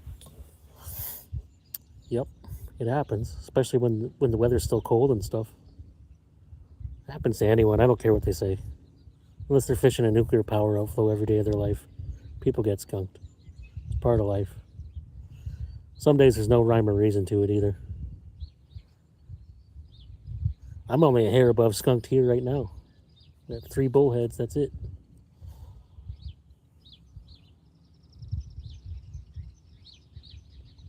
It's part of the sport, absolutely. Yep.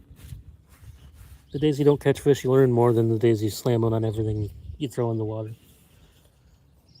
As long as you're paying attention.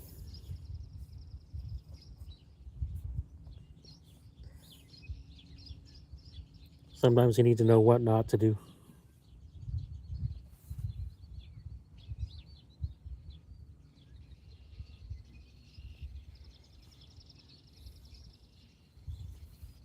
My bobber's moving, but I think it's just drifting in the wind now.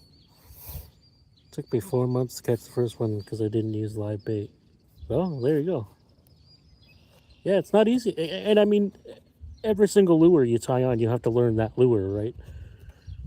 So I know some people named Daryl will go out on their boat with $9 million worth of different lures and keep changing them every 2 casts, but you're better off to have 1 or 2 lures and use them every day until you know everything about that lure and how to work it.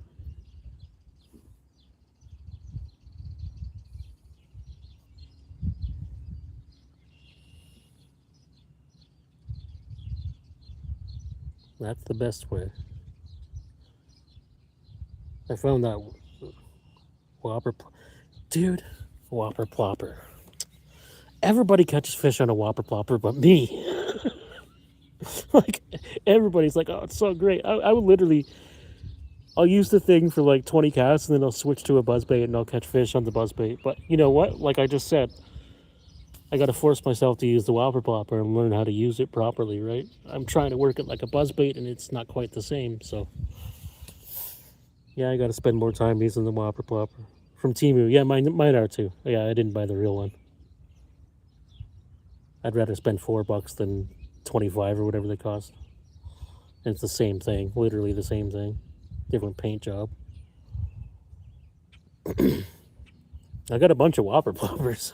I just never catch a fish on them. Make it run and stop. Oh, you do stop and go, eh? Okay. I actually don't do that with any sort of a prop lure because with a buzzbait you can't, right? The buzzbait just sinks if you stop it. Where you can stop it briefly, but you pretty much can't stop it. So yeah, I'll have to try that. I could see that working really well for pike. I know I had so I've caught fish on like the musky versions, like Top Raider it's called. That's where the whopper plopper came from, and we did the stop and go with that. Really aggressive. When I when I went strictly lures, it took 2 seasons to learn. Different retrieval speeds and techniques were the challenge for me. Yeah. Yep. It's not something you just pick up overnight unless it's like an inline spinner, I guess. That's what I would always recommend to someone for like the first lure they ever use, because you just got to cast it out and reel it in. Then it's just retrieve speed, basically.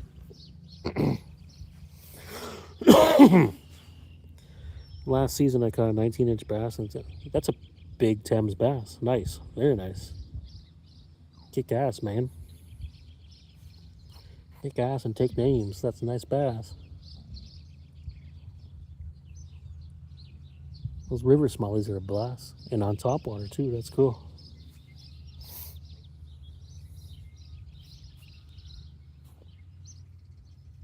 Giant bass.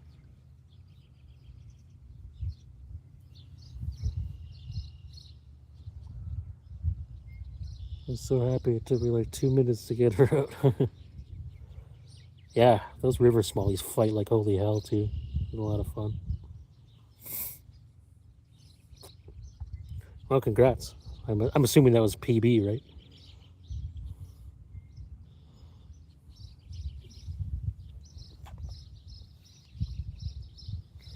God, I want to wear my sunglasses, but I can't see my screen when I do.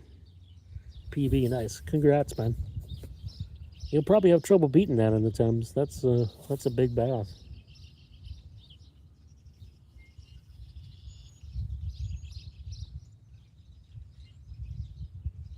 There's people that bass fish all their lives on the Thames and don't get a 19-inch bass. That's a big bass. It'd be different if you're on, Lake Erie in a boat. You get a bigger bass than that, but on the Thames, that's a trophy.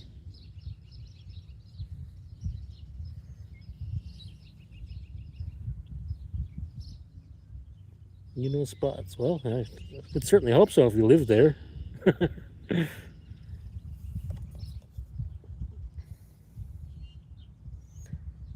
The good thing about the Thames is they're all good spots. I don't think there's a bad spot there. Maybe the Forks isn't so great because it gets pressured so hard, but still good fishing there. I don't like Labatt's Dam. 2-minute walk to the Thames from my house. Oh, perfect. Hell yeah.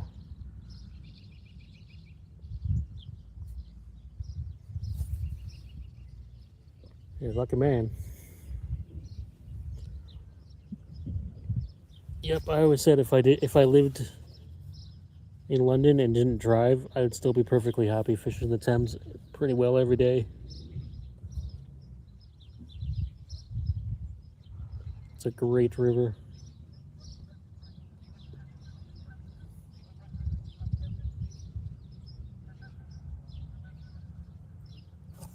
I've even met a couple of people that said they got muskies as far as London, up by that Springbank, the canoe launch up that way. It used to be a reservoir. I'm gonna put you down here for a sec.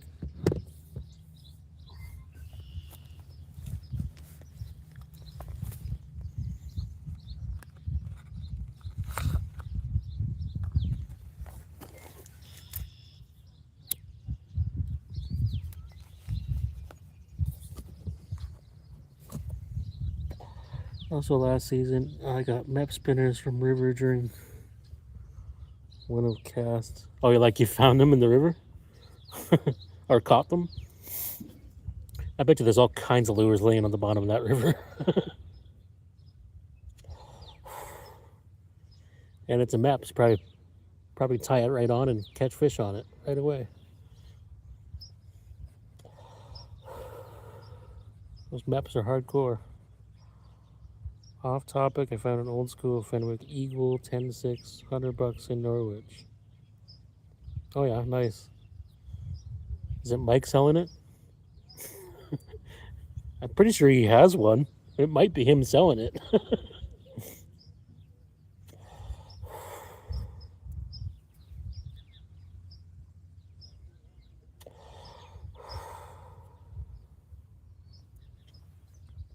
It'd be nice if Mike joined in the stream. But he's probably sleeping. Probably had a big night at work.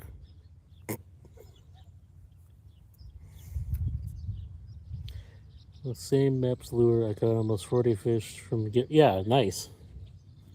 Can't beat that. Reduce, reuse, recycle. Absolutely.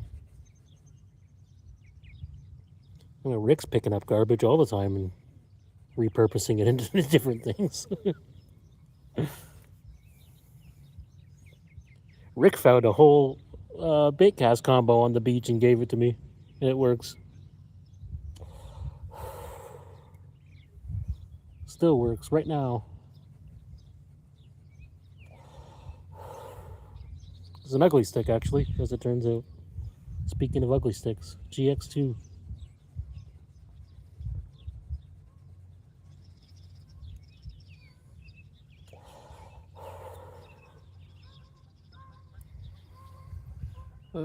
Getting it. No, it's not Mike, but I'm going to pick it up. Oh, okay. Garbage is a problem. I always come out with 2 bags worth of trash. Yeah, I mean, that's just the city, right? And not even just the city, that's everywhere. But I'm sure it's worse there. Although, honestly, I find the Thames a little bit cleaner than the Grand as far as like shoreline litter goes. But still not great. But, you know, people are pigs. Lines, hooks, beer cans, yeah. Yep. It's kind of everywhere. What is that? Temu. Temu heard me talking about Temu. Now it's giving me updates.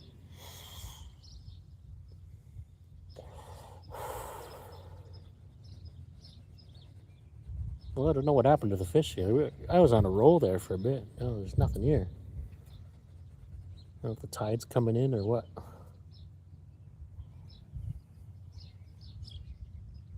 But you don't eat fish out of Thames, right? I have. I've eaten a couple of small bass. It's just, you know, I wouldn't eat them every day. But they have, the government gives you, or has like a book that shows you what's safe to eat and what size is safe to eat. And I think you're allowed a few little bass or maybe a walleye safely out of the Thames. I haven't looked too much into it, but I did keep a couple little bass there, and I believe I kept a walleye there once too. Tasted fine, as long as you're not doing it all the time. Thames is well, I don't know. There's a lot of poop shoots in London, but I think it's a fairly clean river compared to some. Like, I wouldn't eat a fish out of the Humber River in Toronto. Compared to the Thames, I would totally take home a little, 12-inch bass once in a while.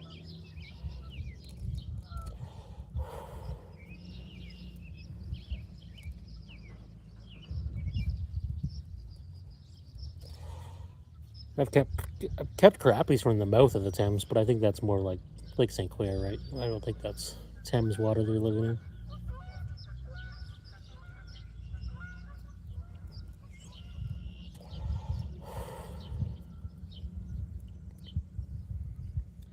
Any migrating fish species are fine to live there year round. Yeah, to a degree, yeah.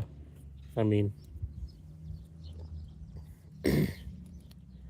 there's some exceptions to that, and that'll be in that guide to eating fish too. Like, if you think it's a migratory walleye, then check what's the safe consumption limit for walleye on Lake St. Clair, because that's where it's coming from. Rock bass? I'd eat a couple of rock bass for sure. I don't think I'd keep 30 of them, but I'd probably keep a half dozen. Rock bass are good eating fish. Underrated.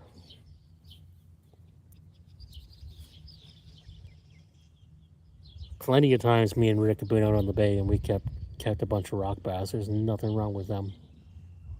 Lots of meat. It's basically like a crappie.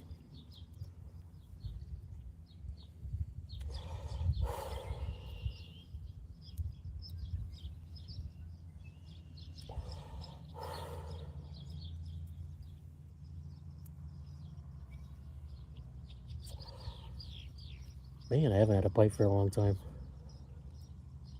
What's going on here?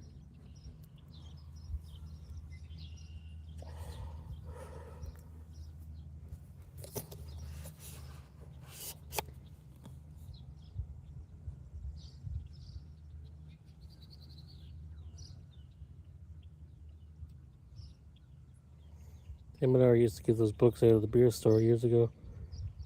Yeah, they still make them. They still do them. Canadian Tire usually has them. I'm pretty sure you can look it up online too. I'm pretty sure it's all there. It might even be part of the Fish Online app on. Just Google Fish Online, I'm pretty sure it's connected to that app. That's a really helpful app, by the way. If you want to figure out what species are in a lake, it'll give you a rough idea. It's not totally accurate, but it's fairly accurate.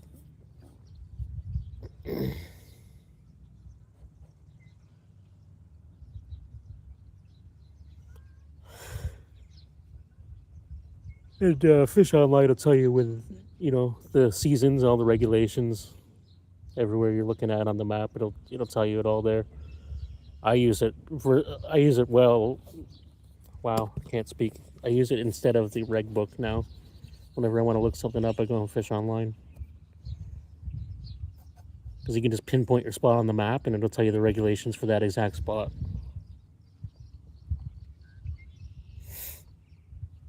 It's a huge portion of what I do at work at night. It's just look at Fish Online and read about fishing spots. Alright, I'm gonna check this thing again.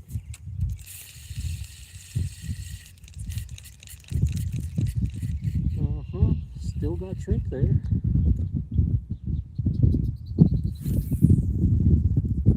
There we go. That's the sweet spot. I'm sure of it.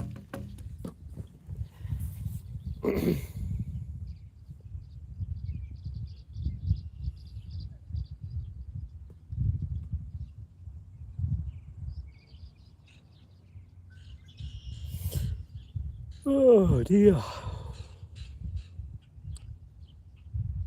I don't know if I should try and have a nap. Like after I leave. Or caffeinate.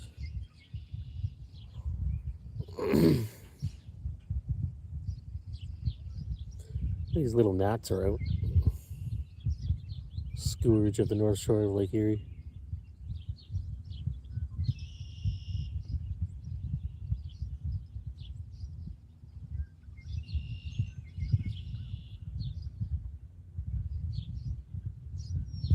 Well, we're not getting numbers on the live stream today, but we're getting engagement, so at least it's working.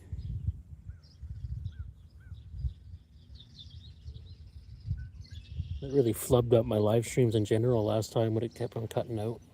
A lot of people are probably turned off by that. Unsubscribed. Tis what it is.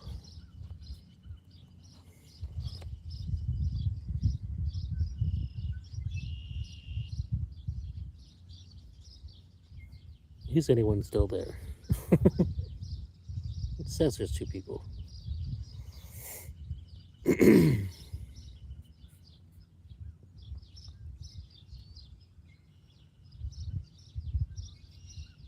Come on, fishy.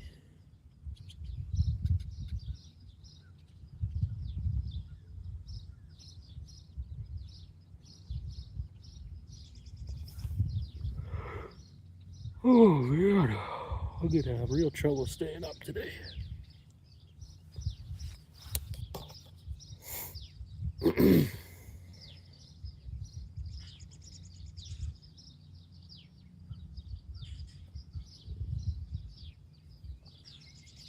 After next week, gonna have a little bit of reinforcement at home, so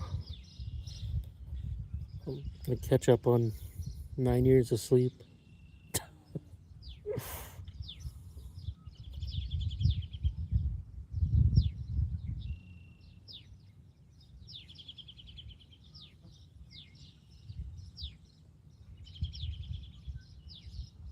Bobber's going weird directions. I guess the tide must be moving or something. I guess that's why the fish are off right at the moment. What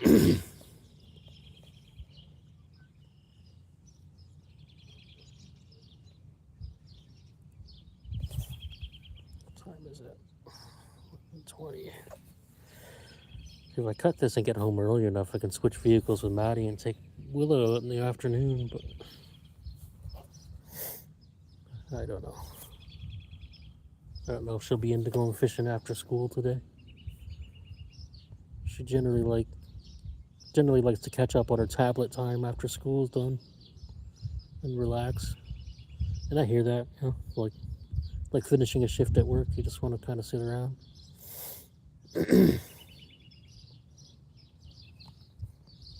If you're still there, Rick, Willow sat out for 3 hours fishing yesterday and didn't complain. She had fun. That's a record for her. Like straight fishing, you know, she was in her chair the whole time. And then we kind of had to move her to the back of the car and let her play around a bit. She wasn't interested after that. It was good.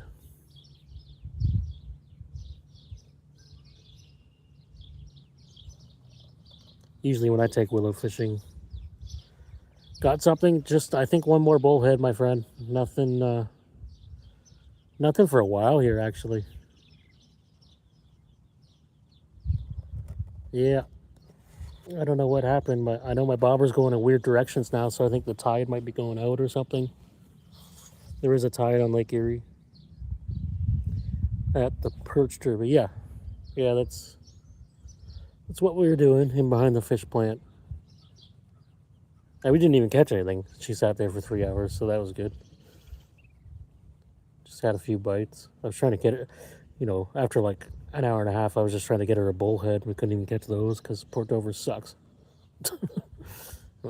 It was just a bad day. We were lined up, you know, with 8 other people back there, and nobody caught anything. Well, we were there anyway. I think we had more bites than anyone else. It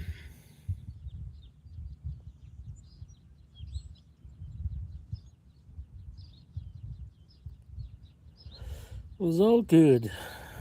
I don't think Willow cares if she catches a fish. The only thing she likes is when I throw them back. She thinks that's very entertaining.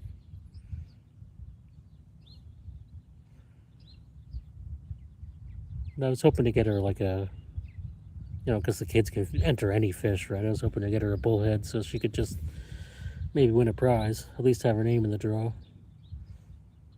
I guess there'd be no point in taking her tonight because they close at 4.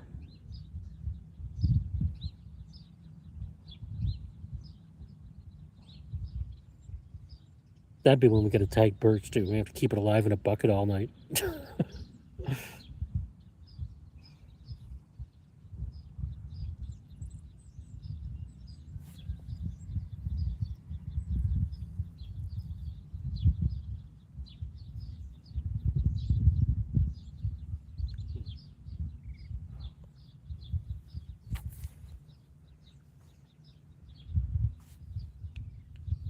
Where did my bowfin go?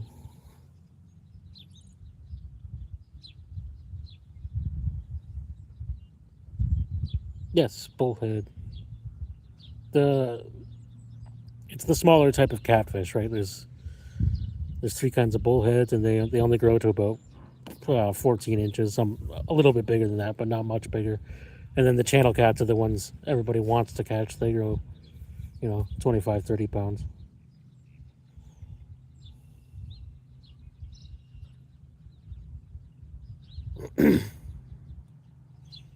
The catfish I caught when you were watching before, I think I caught one when you were watching the first time. That type of catfish.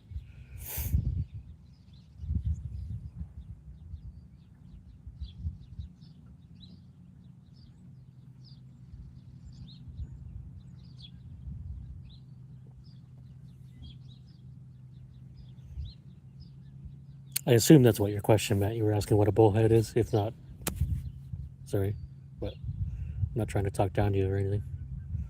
I'm just assuming that's what that meant.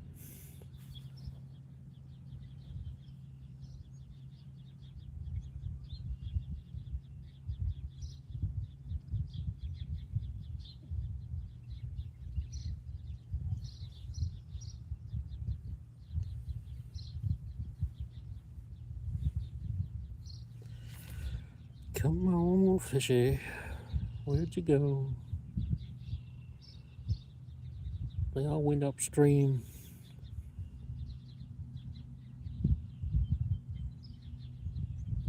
We're all having a nap.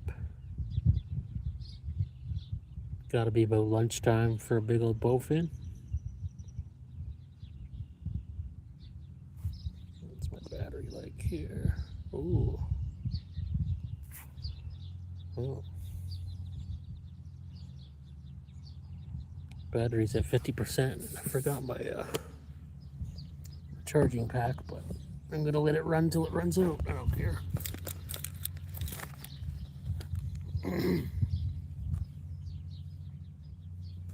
Look at this.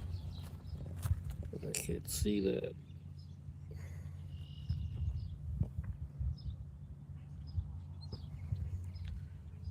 I think that's a high five. Thanks for the high five, my friend.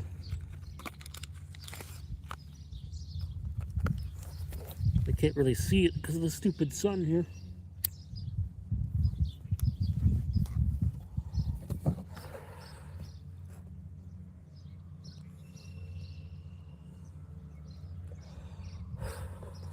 I'll hit you back.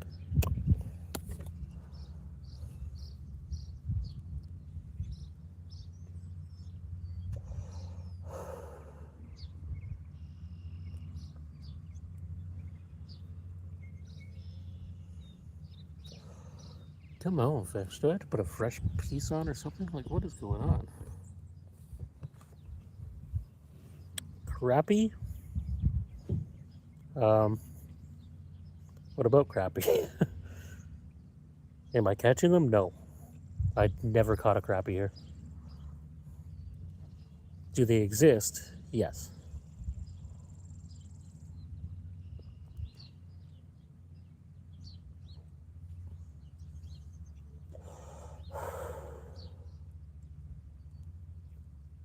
Or are you asking what a crappie is?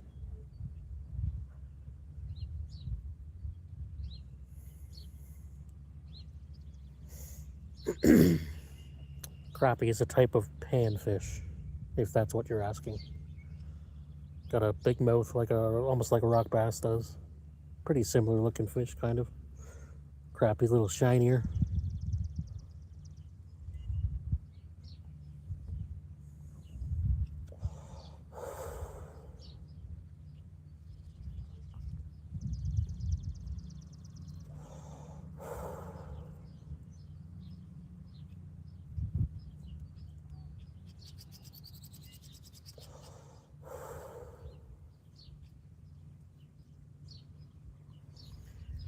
Buddy on Rough Fish the other day that was over the moon that he caught his first bullhead.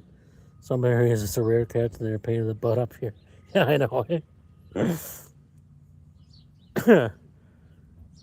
I know they get a lot of southern states is like all yellow bullheads. And so someone posted a brown bullhead there once. Or maybe it was a fish identification group, I don't know. But all the Americans were like, no, that's a yellow bullhead. Like, no, man, that's a brown bullhead. Well, how would you know? Because I catch 100 of them every time I fish anywhere.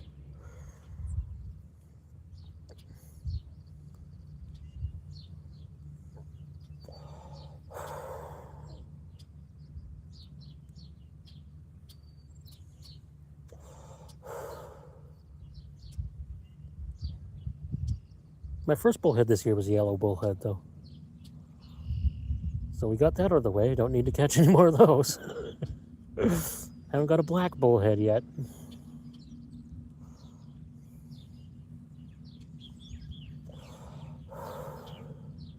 I'm sure it's coming. Maybe today.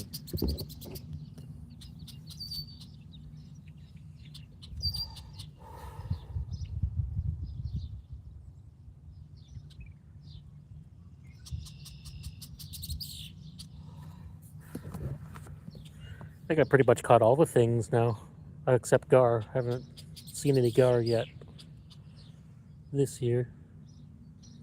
Got my drum, I got my mirror carp, I got my carp, bowfin, bullheads. No buffalo yet. I got the red horse, got them early. White suckers, obviously.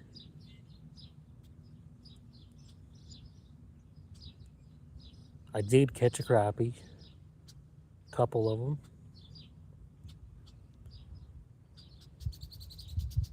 Shoved them down my trousers so no one would know I was keeping them all.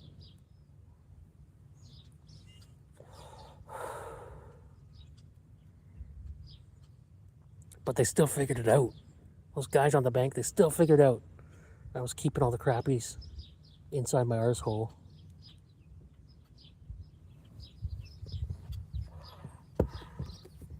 Well, I'm gonna put on a fresh piece of bait. Something's gonna change. Oh.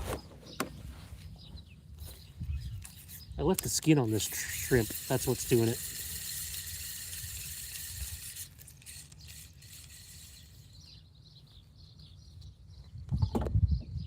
Maybe she's washed out. Bullhead food.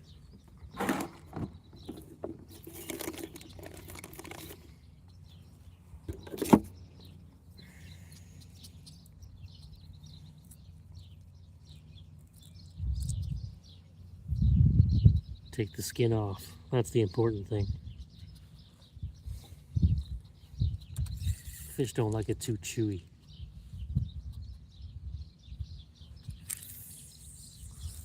Oh yeah. That's the zone. The bowfin zone.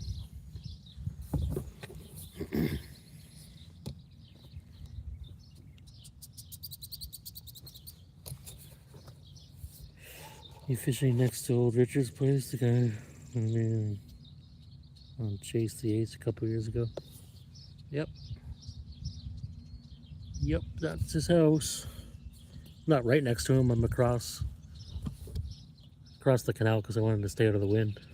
Oh, good lord. Let me just drop my pole in the water.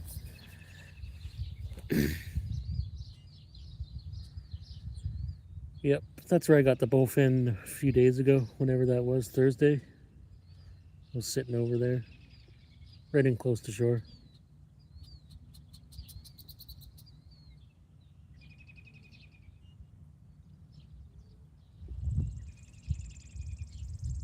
I don't see him out there today. He was fishing the last time I was here. They were catching a bunch of fish too.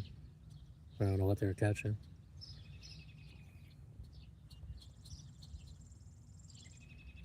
Probably bullheads.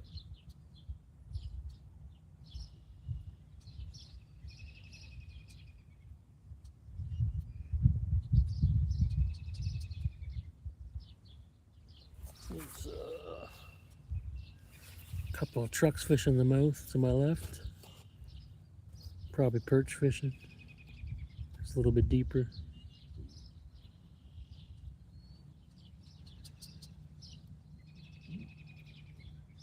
I think the tide's coming back in, or coming back out now? In? I don't know. It's changing. Things are happening. We're about to score here. I'm sure of it.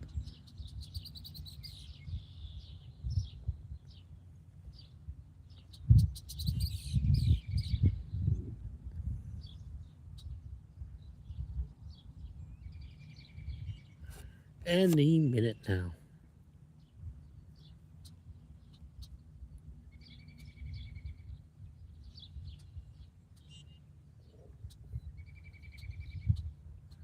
I figured you caught those both in there. Good to hear you're still out fishing.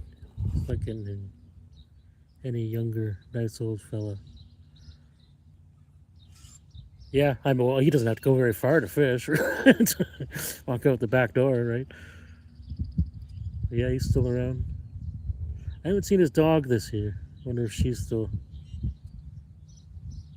kicking. She was kind of an old dog too.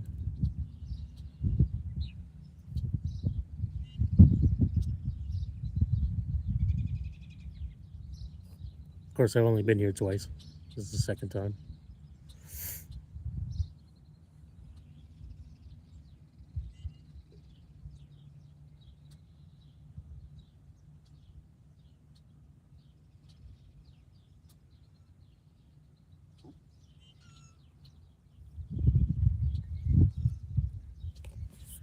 I got a nice spot up the creek that I'm allowed to fish, but it's so freaking shallow now. This low water. It's about 6 inches deep, so I imagine it's probably warmer up there, like the water. But I think I'd only catch a fish like if it's going from here to upstream. It's like a big flat. Kind of sucks.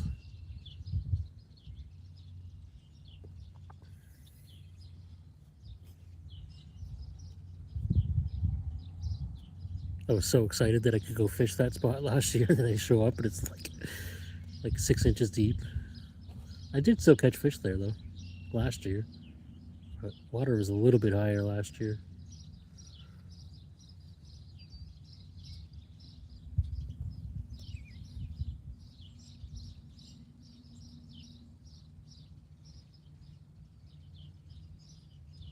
Come on, fish.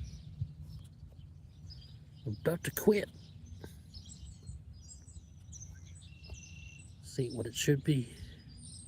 Started off pretty good. Now there's just like nothing. Tide is definitely coming in still.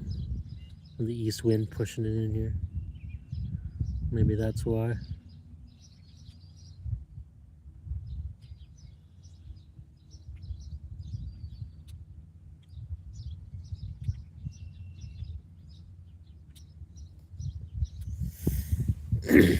See the weather for tomorrow, Rick? My day off. Piss pouring rain all day and thunderstorms. Every Tuesday you can count on a rainstorm from here till November. We ain't gonna have no low water this year because it's gonna rain every single Tuesday. Like crazy.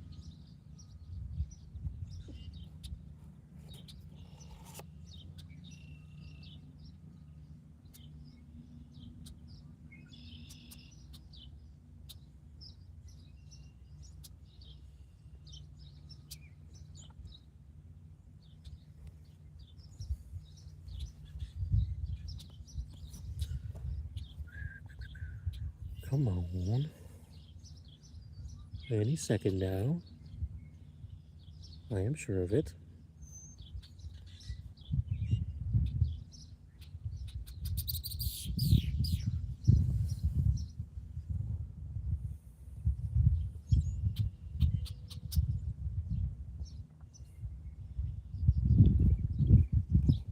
Wait, look at it. Come on, fish.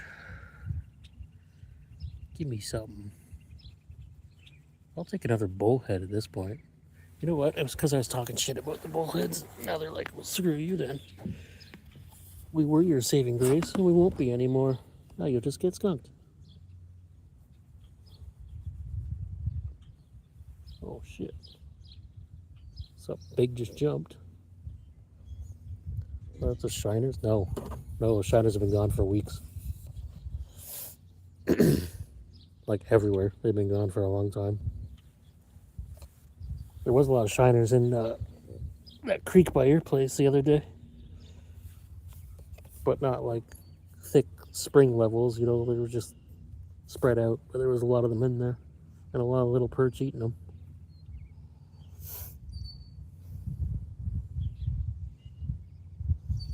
There was spot tails in Dover yesterday. But I didn't bring my trap or anything.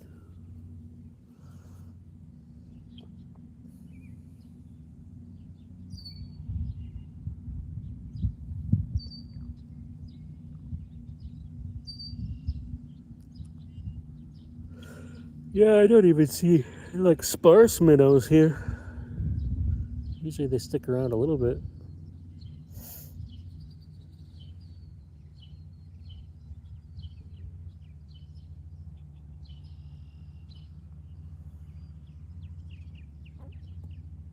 I never even netted any minnows this year. I completely missed the boat on that. Guess I'll have to learn to fish without them.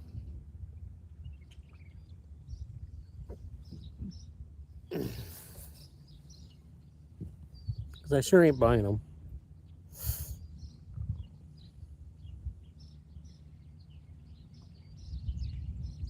Keep hearing fish jump. Something's going on.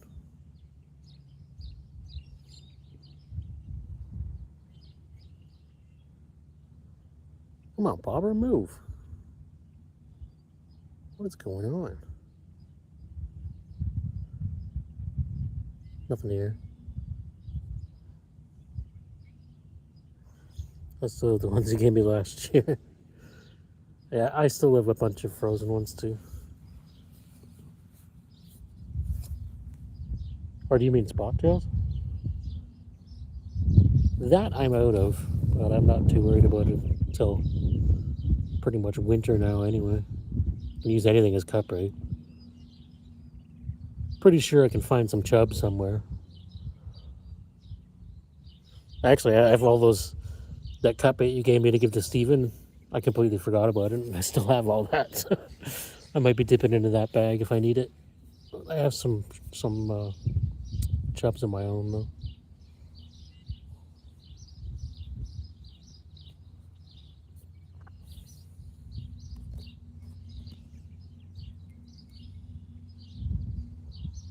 I know Steven's been catching shiners and chubs himself anyway.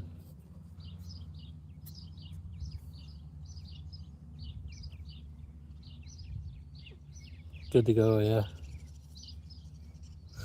Yep, I don't think Steven will be offended if I use them. I think he just wanted them for ice fishing, and I never ever saw him in the winter. And they won't be any good next winter, so I may as well use them out.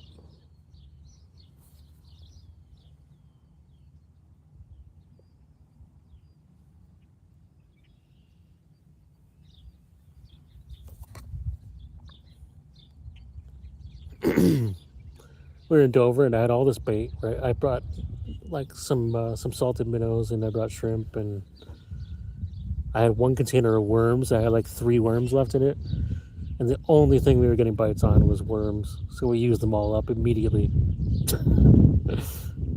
Pretty sure that's why we didn't get anything in Dover.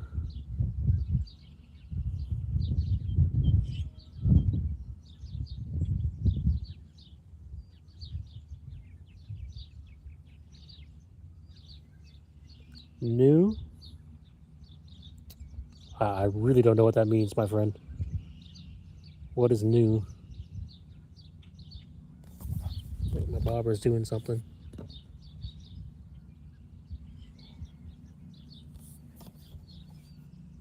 No. What do you mean? What do you mean by new, Peter?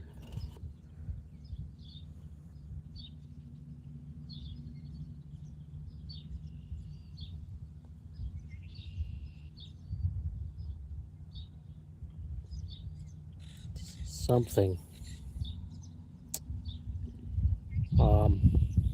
It doesn't really clarify. Sorry, but I don't. Not sure what you mean. Are you just like auto typing from your pocket or something? 'Cause that's not trying to be mean. It's a little bit nonsensical. It doesn't really mean anything.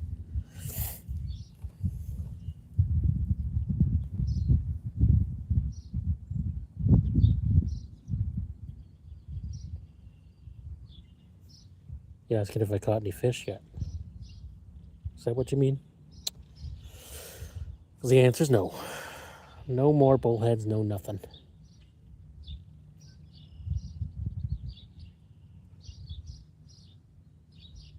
I don't know what's happened here. It's just kind of shut right off.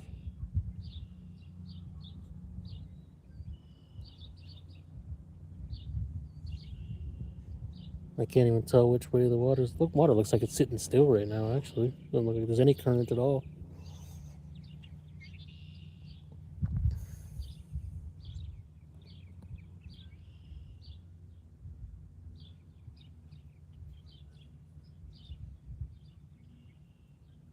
Well, we got 15 minutes. Yeah, my battery's running out. So we'll give her another 15 minutes and then I'm going to shut off the stream. So 15 minutes to catch a fish here.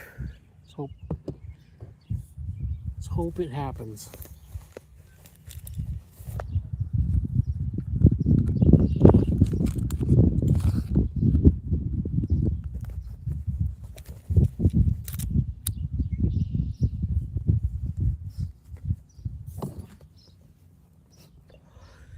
East wind here, so I'm sure it's rough on. Yeah, it's really rough. I can't believe there's actually a boat out there today. It's like a calm wind, but it's rough. My boat. Oh, here we go. Here we go. Got something.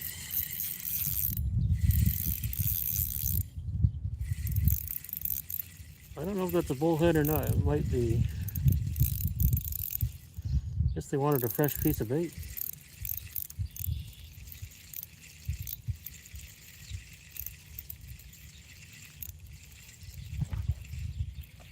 It's a bullhead.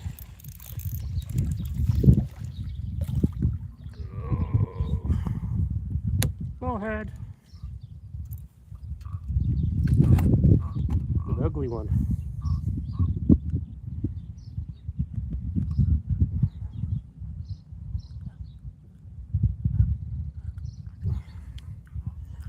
There we go. Another bullhead. That's what it's all about. Missing an eyeball. See that?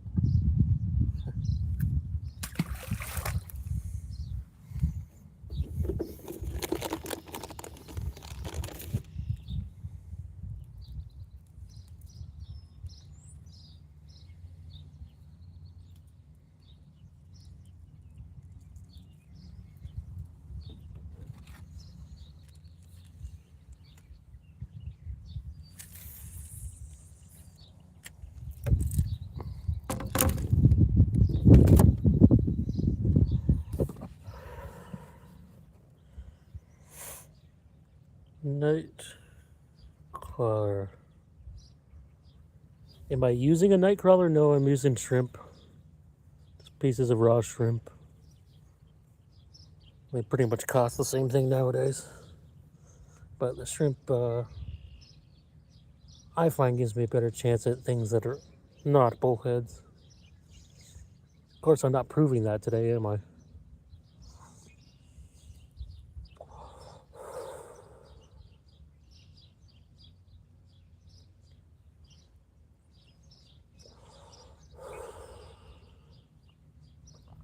I'll show you.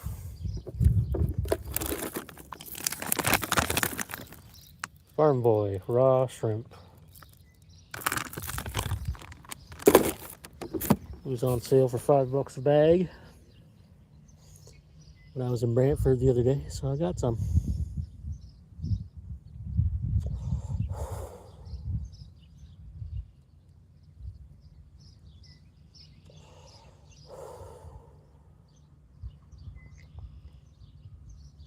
I use a lot of shrimp. It's probably my favorite all-around bottom bait. Catches everything. I even got a pike on shrimp this year. Catches a lot of turtles too, which is really the main goal of fishing shrimp. The only thing better than bullheads is snapping turtles.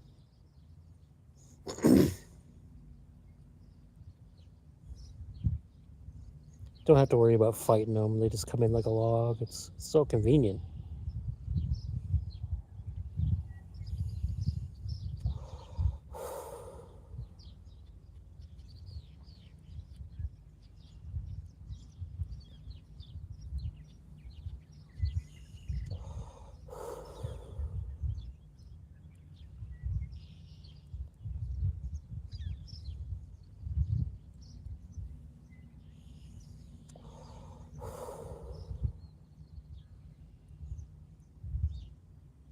Keep hoping that bowfin's just gonna swim by me again and I can just toss my bait in his face.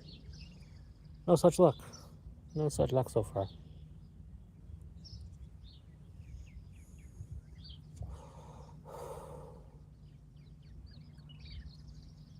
Cormorant over there, having a time. Hopefully he's eating bullheads.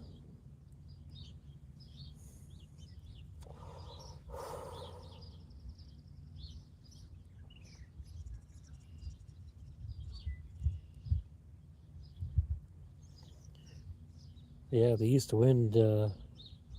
See, I was gonna go fish the mouth of this. There's a spot over there you can fish pretty much right at the mouth. But the wind is blowing in there so bad. There's like rollers coming into the river. It's crazy. It's not even a strong east wind. But it is like a southeast. So it's kind of blowing right in here.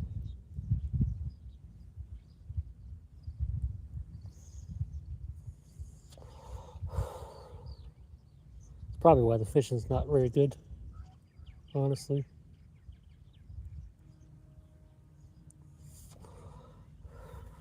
It's a good wind for sitting here on the East Shore, but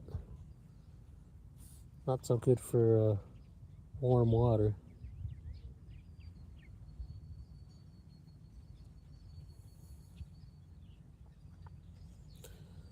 Nine minutes, and I'm gonna call it here. I'm at least gonna shut off the stream. Then I'll catch a fish. Catch a fish the minute it's off. A bowfin, 30 pounds. I'm sure of it.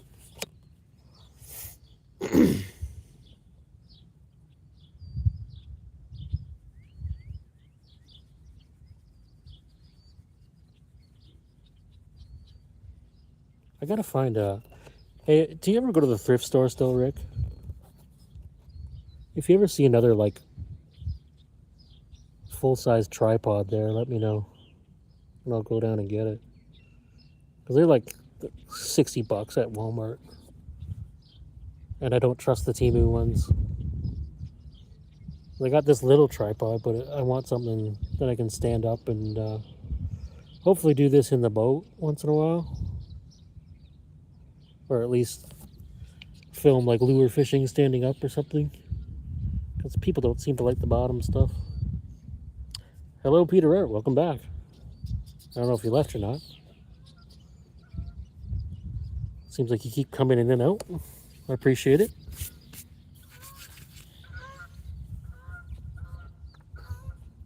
I did catch another bullhead, if you didn't see, for my phone. But yeah, I can, like, I have a thing to stick into a tripod. I use my phone for the streaming.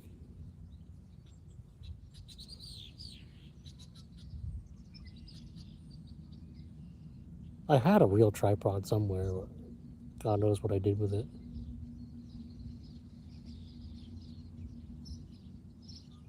Probably buried under 600 pounds of fishing gear in the fishing room.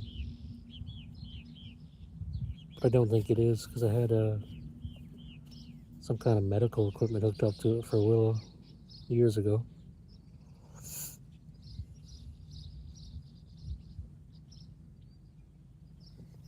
Like the one I used, the underwater camera ice. Yeah. Yeah, that was like a full-size one, right? I don't think you ever extended it up high, but it went up. Like anything that goes up like 3 feet would work.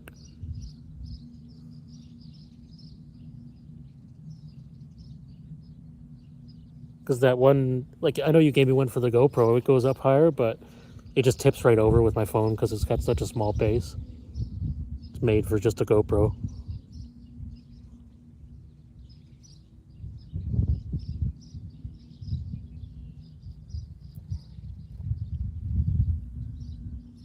Okay, alright. I mean, don't rush down there or anything, but if you happen to see one somewhere, just let me know. I'm keeping an eye out too, and we like thrifting. My mom's going to be here next week, and I'm sure we're going to be thrifting a lot. So I'm sure we'll find one somewhere.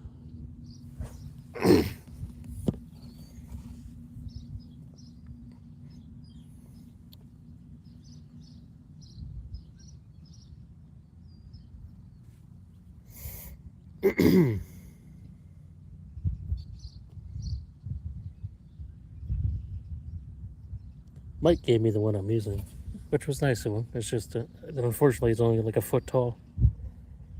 It's okay if I'm sitting down like this, but no good for if I was to stand up and lure fish or something.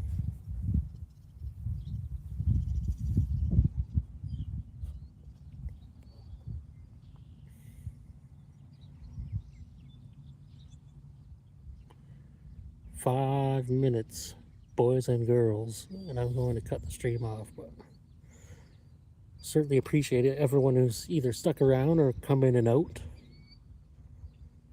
Periodically check in to see if I caught anything yet. I appreciate y'all. And maybe we're gonna get one here at the last minute. It ain't over till the fat lady sings.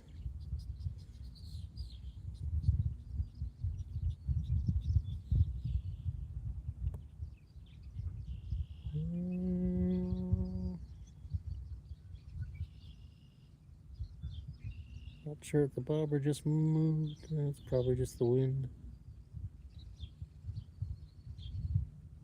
Maybe. Maybe not.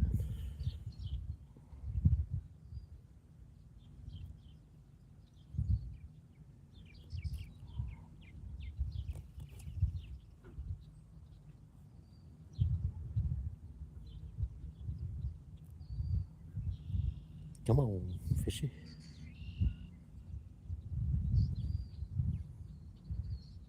Any second now, I'm sure of it.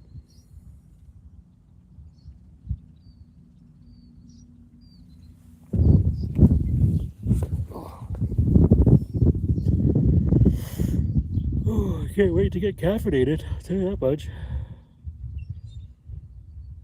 Or have a nap. Mind if I have a power nap when I get home, though, then I'm an idiot the rest of the day.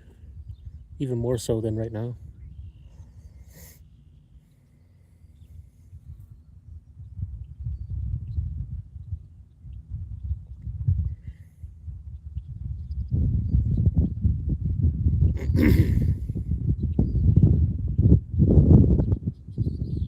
Wind's picking up. Kind of wonder what those guys are on the boat fishing for. Probably not any walleye yet. Maybe, though.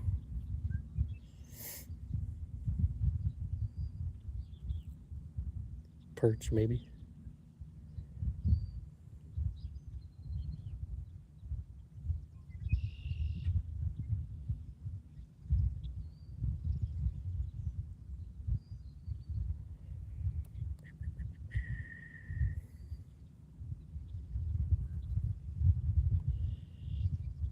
And it's on now. We got 2 minutes. 2 minutes, fish.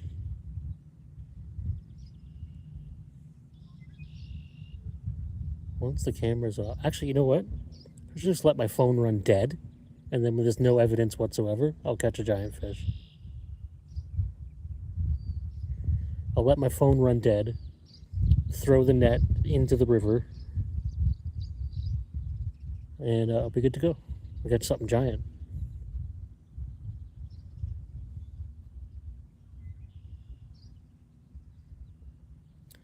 16-inch white perch, yes.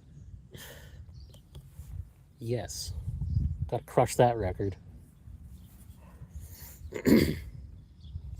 That record thing is weird. Like somehow the world record is 13.8 inches, but they've also caught them up to 15.5 in New Brunswick.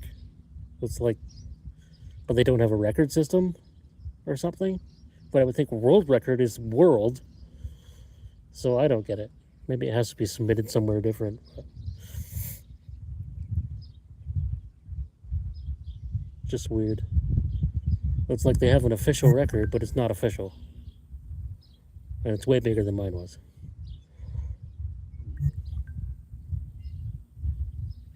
Oh, what's going on here?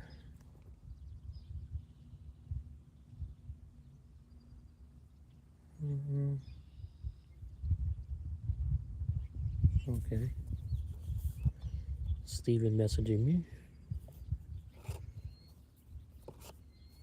Can't read text while I'm on a live stream.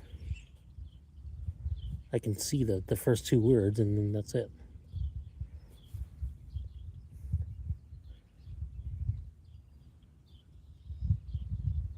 All right, we've officially hit 3 hours here. Doesn't look like we're catching anything enormous. And it looks like there's only a couple people viewing now anyway. Appreciate you all coming in to watch me catch bullheads again. Appreciate every single one of you. And yeah, we'll see you next time. Hopefully this wasn't too boring for you. I enjoy doing it. It was really fun. So yeah, I'm like dragging this out, hoping that a fish bites right now. Now. Yeah, nothing here. Yeah. I just keep pushing this. I don't know what time it is. I'm just gonna let my phone run dead. Screw it. Screw it. We're still live streaming.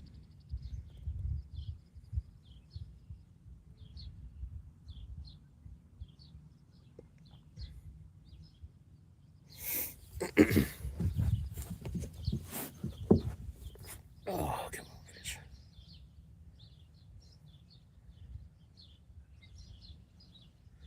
I don't even care if no one's watching.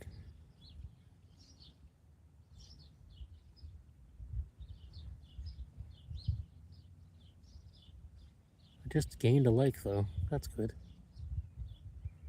Oh, that was a bite for sure.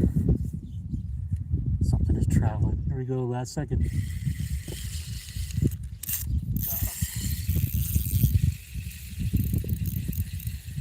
Yeah. Okay.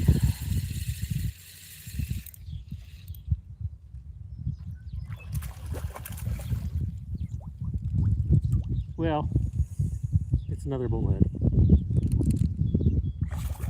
Big one though.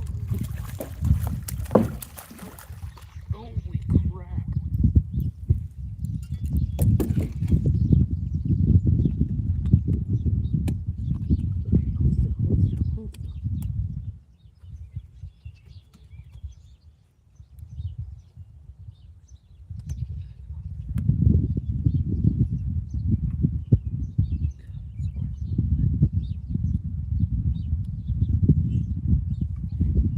Ouch. Holy.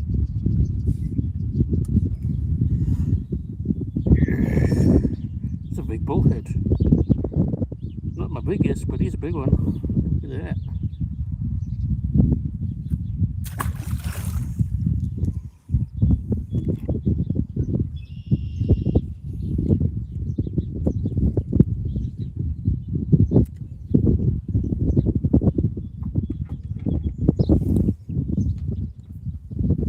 I'm gonna keep the stream going. Might as well. I'm fishing anyway. Can always charge my phone in the car.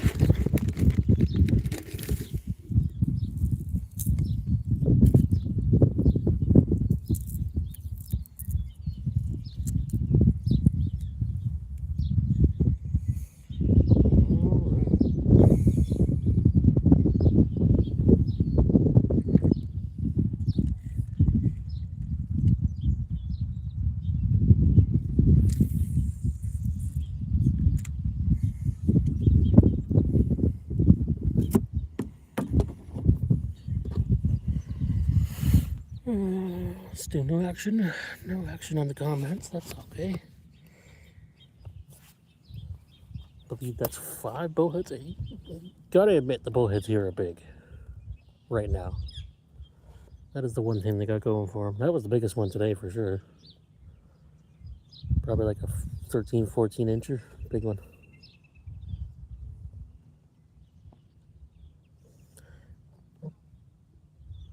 You know it's a big bullhead when you're considering getting out the net.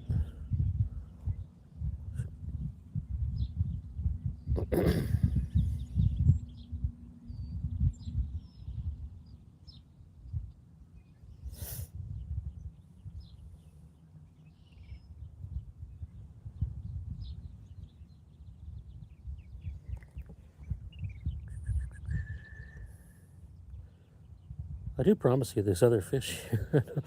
Rick knows that. Got plenty of different fish here. I even promised you I had one fish that wasn't a bullhead on.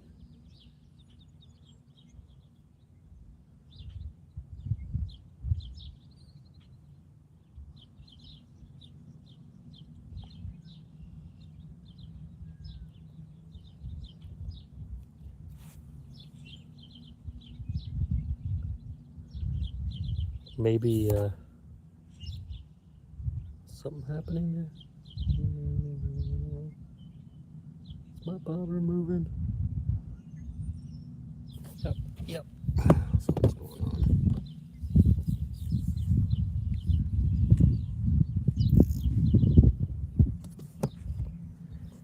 That was actually a different bite. He let go of it. Are we gonna catch a non-bullhead here?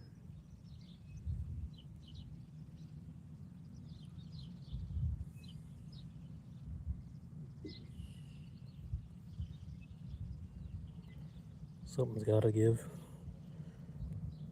Says we still got people watching, right? Yeah, okay.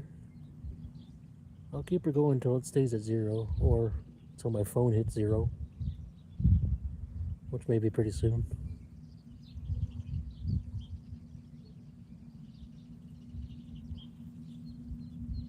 Might as well. This is the longest live stream I've done yet, by all means.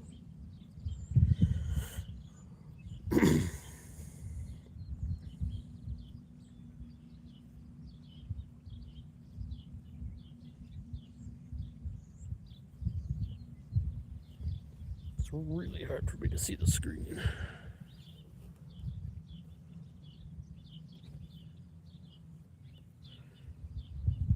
Friggin' polarized sunglasses and cell phone screens don't mix very well. Oh, we got some in there. What rod is that one? Double step guides, and I don't recognize it. It's that Berkeley Air rod I used to always use. My Deleuze rod. At one point in time, it was a cheap rod. Now they're like 160 bucks. I wish I bought 10 of them when I bought this one. I love this rod.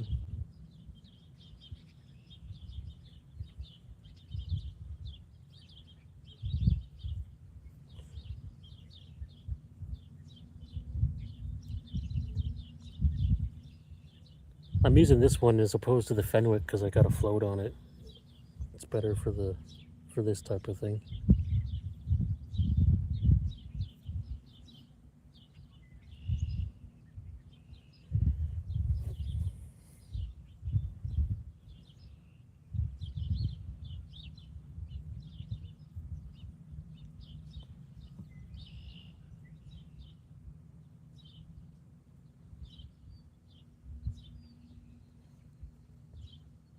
I should have told that guy looking for trout. I should have told him to go to Port Dalhousie. I forgot that spot existed till now. Oh, God. Well, there was a weird bite there. Don't know what it was.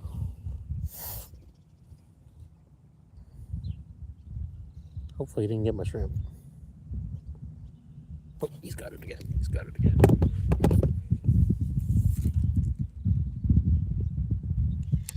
Yep. Good Lord. Pretty sure I know what that is already. Oh. It's a bullhead, but he's got a little fight to him.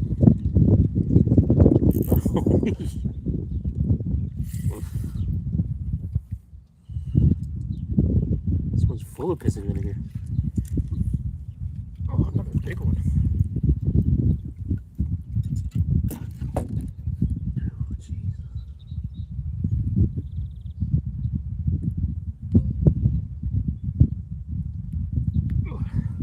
I'd kind of like to measure that. It's a big one. Big old bullhead.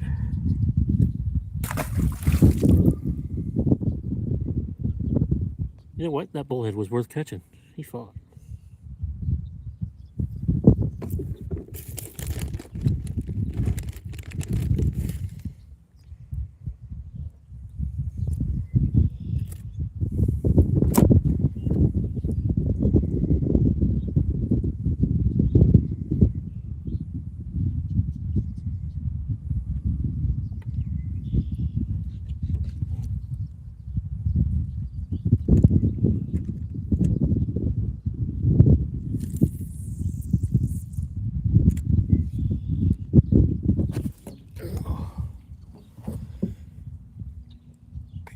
Yellow? No, it was a brown bullhead. I know we looked yellow, but they've all been brown bullheads so far.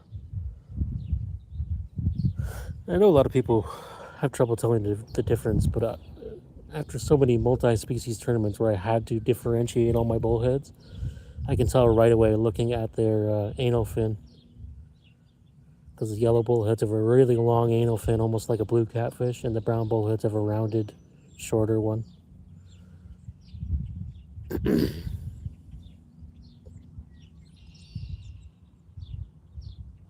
Unless you were just commenting on the color of the fish. It was very yellow looking. Yes.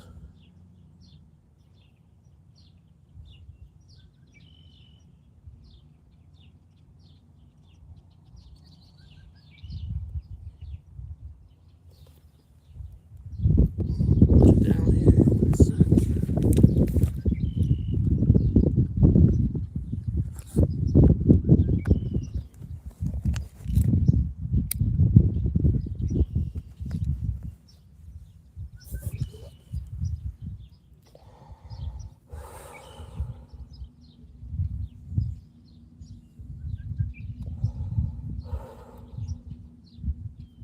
Something has changed with the current or something. There's suddenly regular bites. Like I think I got another one. No, it's just the wind.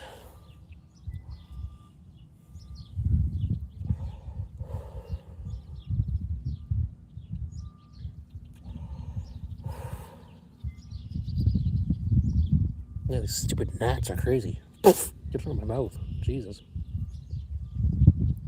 Friggin' kamikaze gnats.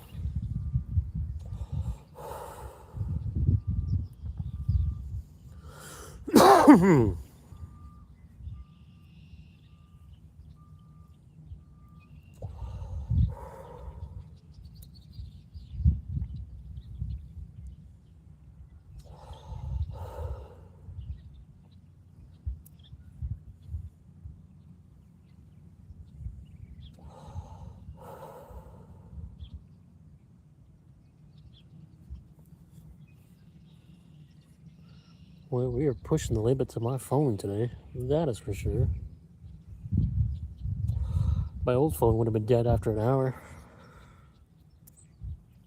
At best.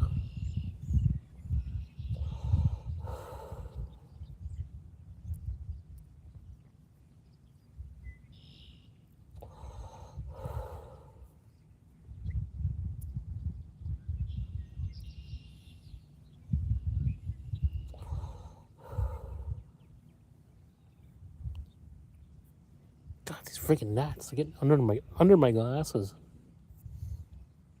Ugh. And in my mouth.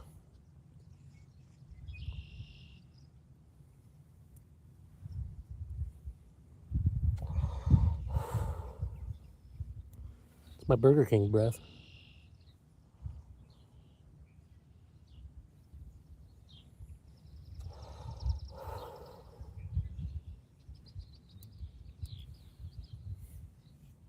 In my nose now. God, Lord.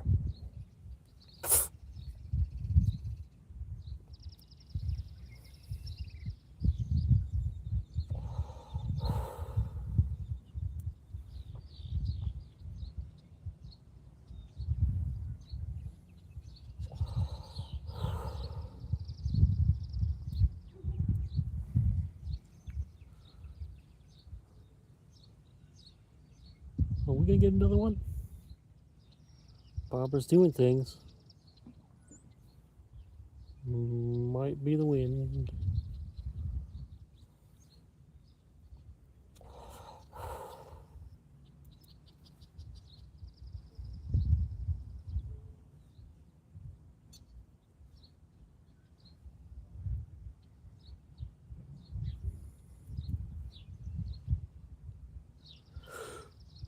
Oh, well, I just might cut this soon. I think I would like to go have a coffee and some lunch.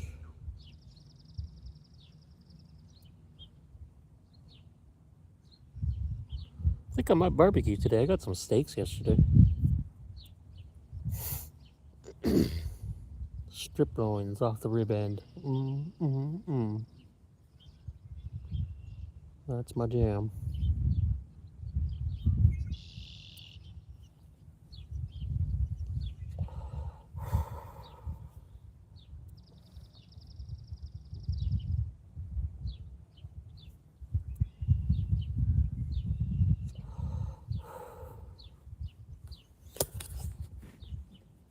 Living like a millionaire, eating steak.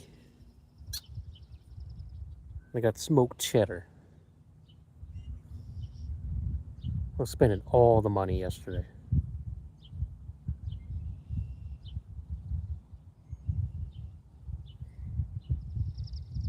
I even bought an IPA to go with my steak, which I can't have today because probably shouldn't have alcohol before I watch my daughter.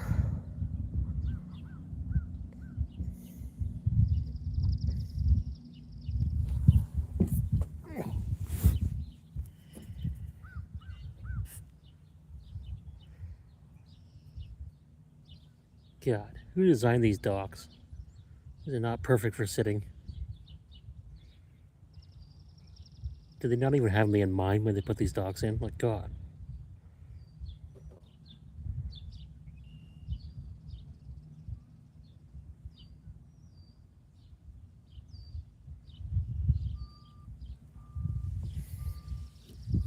Ugh.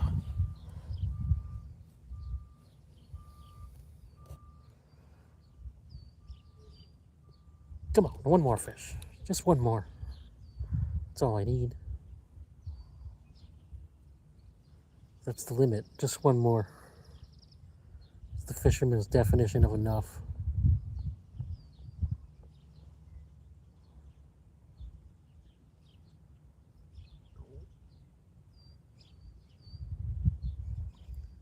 One of these days, we're going to go live stream somewhere and there'll be something other than bullheads there. Sometime in July.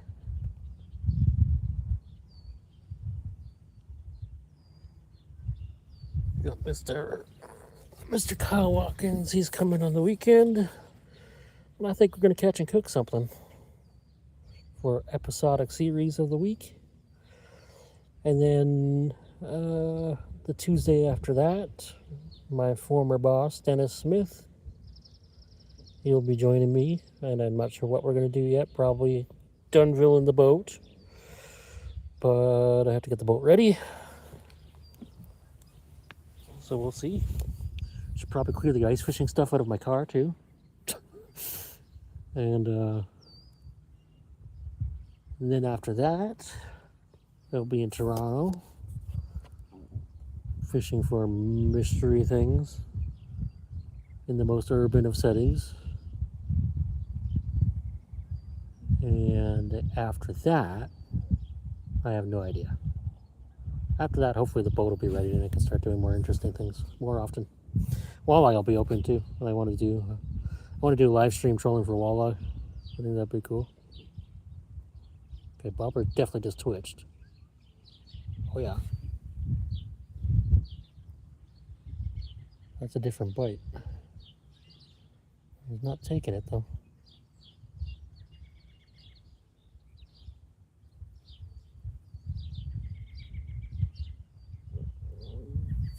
Interesting. Might be perch in here.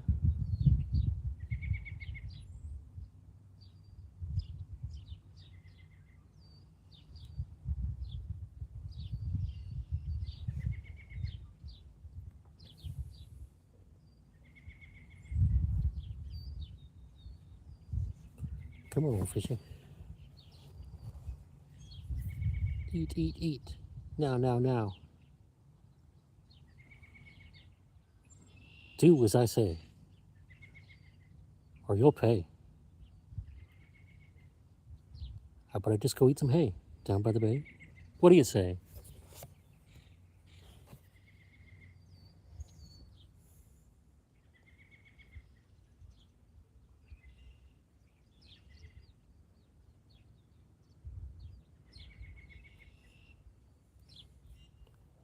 So many bloody birds out here. No cheeseburger birds, though. They were out at work this morning.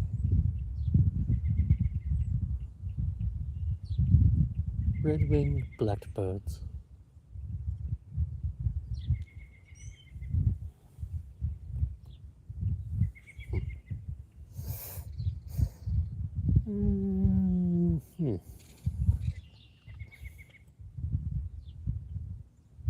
Okay. 3 hours, 21 minutes. I will go to 3:30, and then I'll shut it off, because it looks like there's only one person watching now anyway.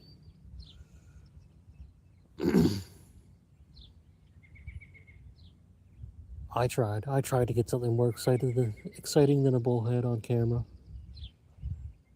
One of these days, it's gonna happen. I haven't carp fished in a while. Should probably go do that sometime, maybe tomorrow. Just not piss him down rain too hard.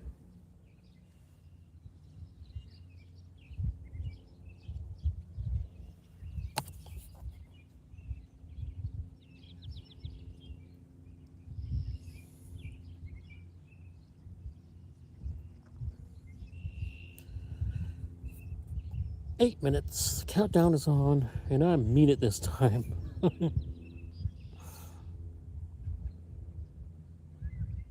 Definitely gotta go eat and caffeinate.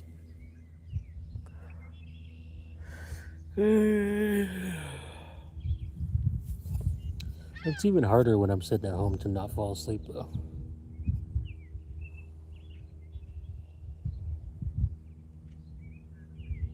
Also gotta put some things up in the interview room, the office.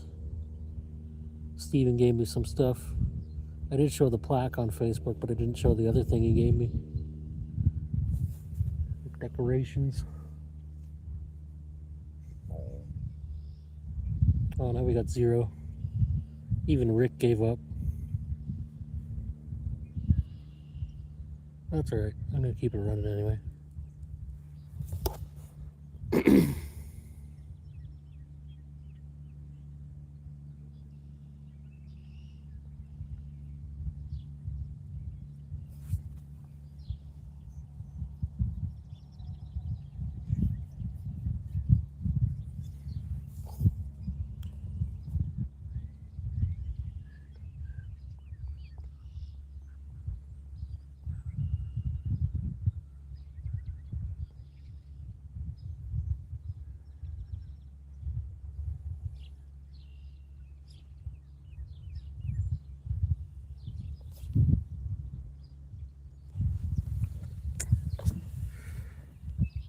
Well, I don't think anyone's watching anymore anyway, so I'm just gonna cut this off. Thanks to everyone that did watch or will watch in the future. If you're watching the replay, it's all good. It's all good. Thank you very much for keeping me company today, and there'll be another one come soon whenever I feel like it. That's just how I roll. All right, have a good day, guys. Love you. Bye.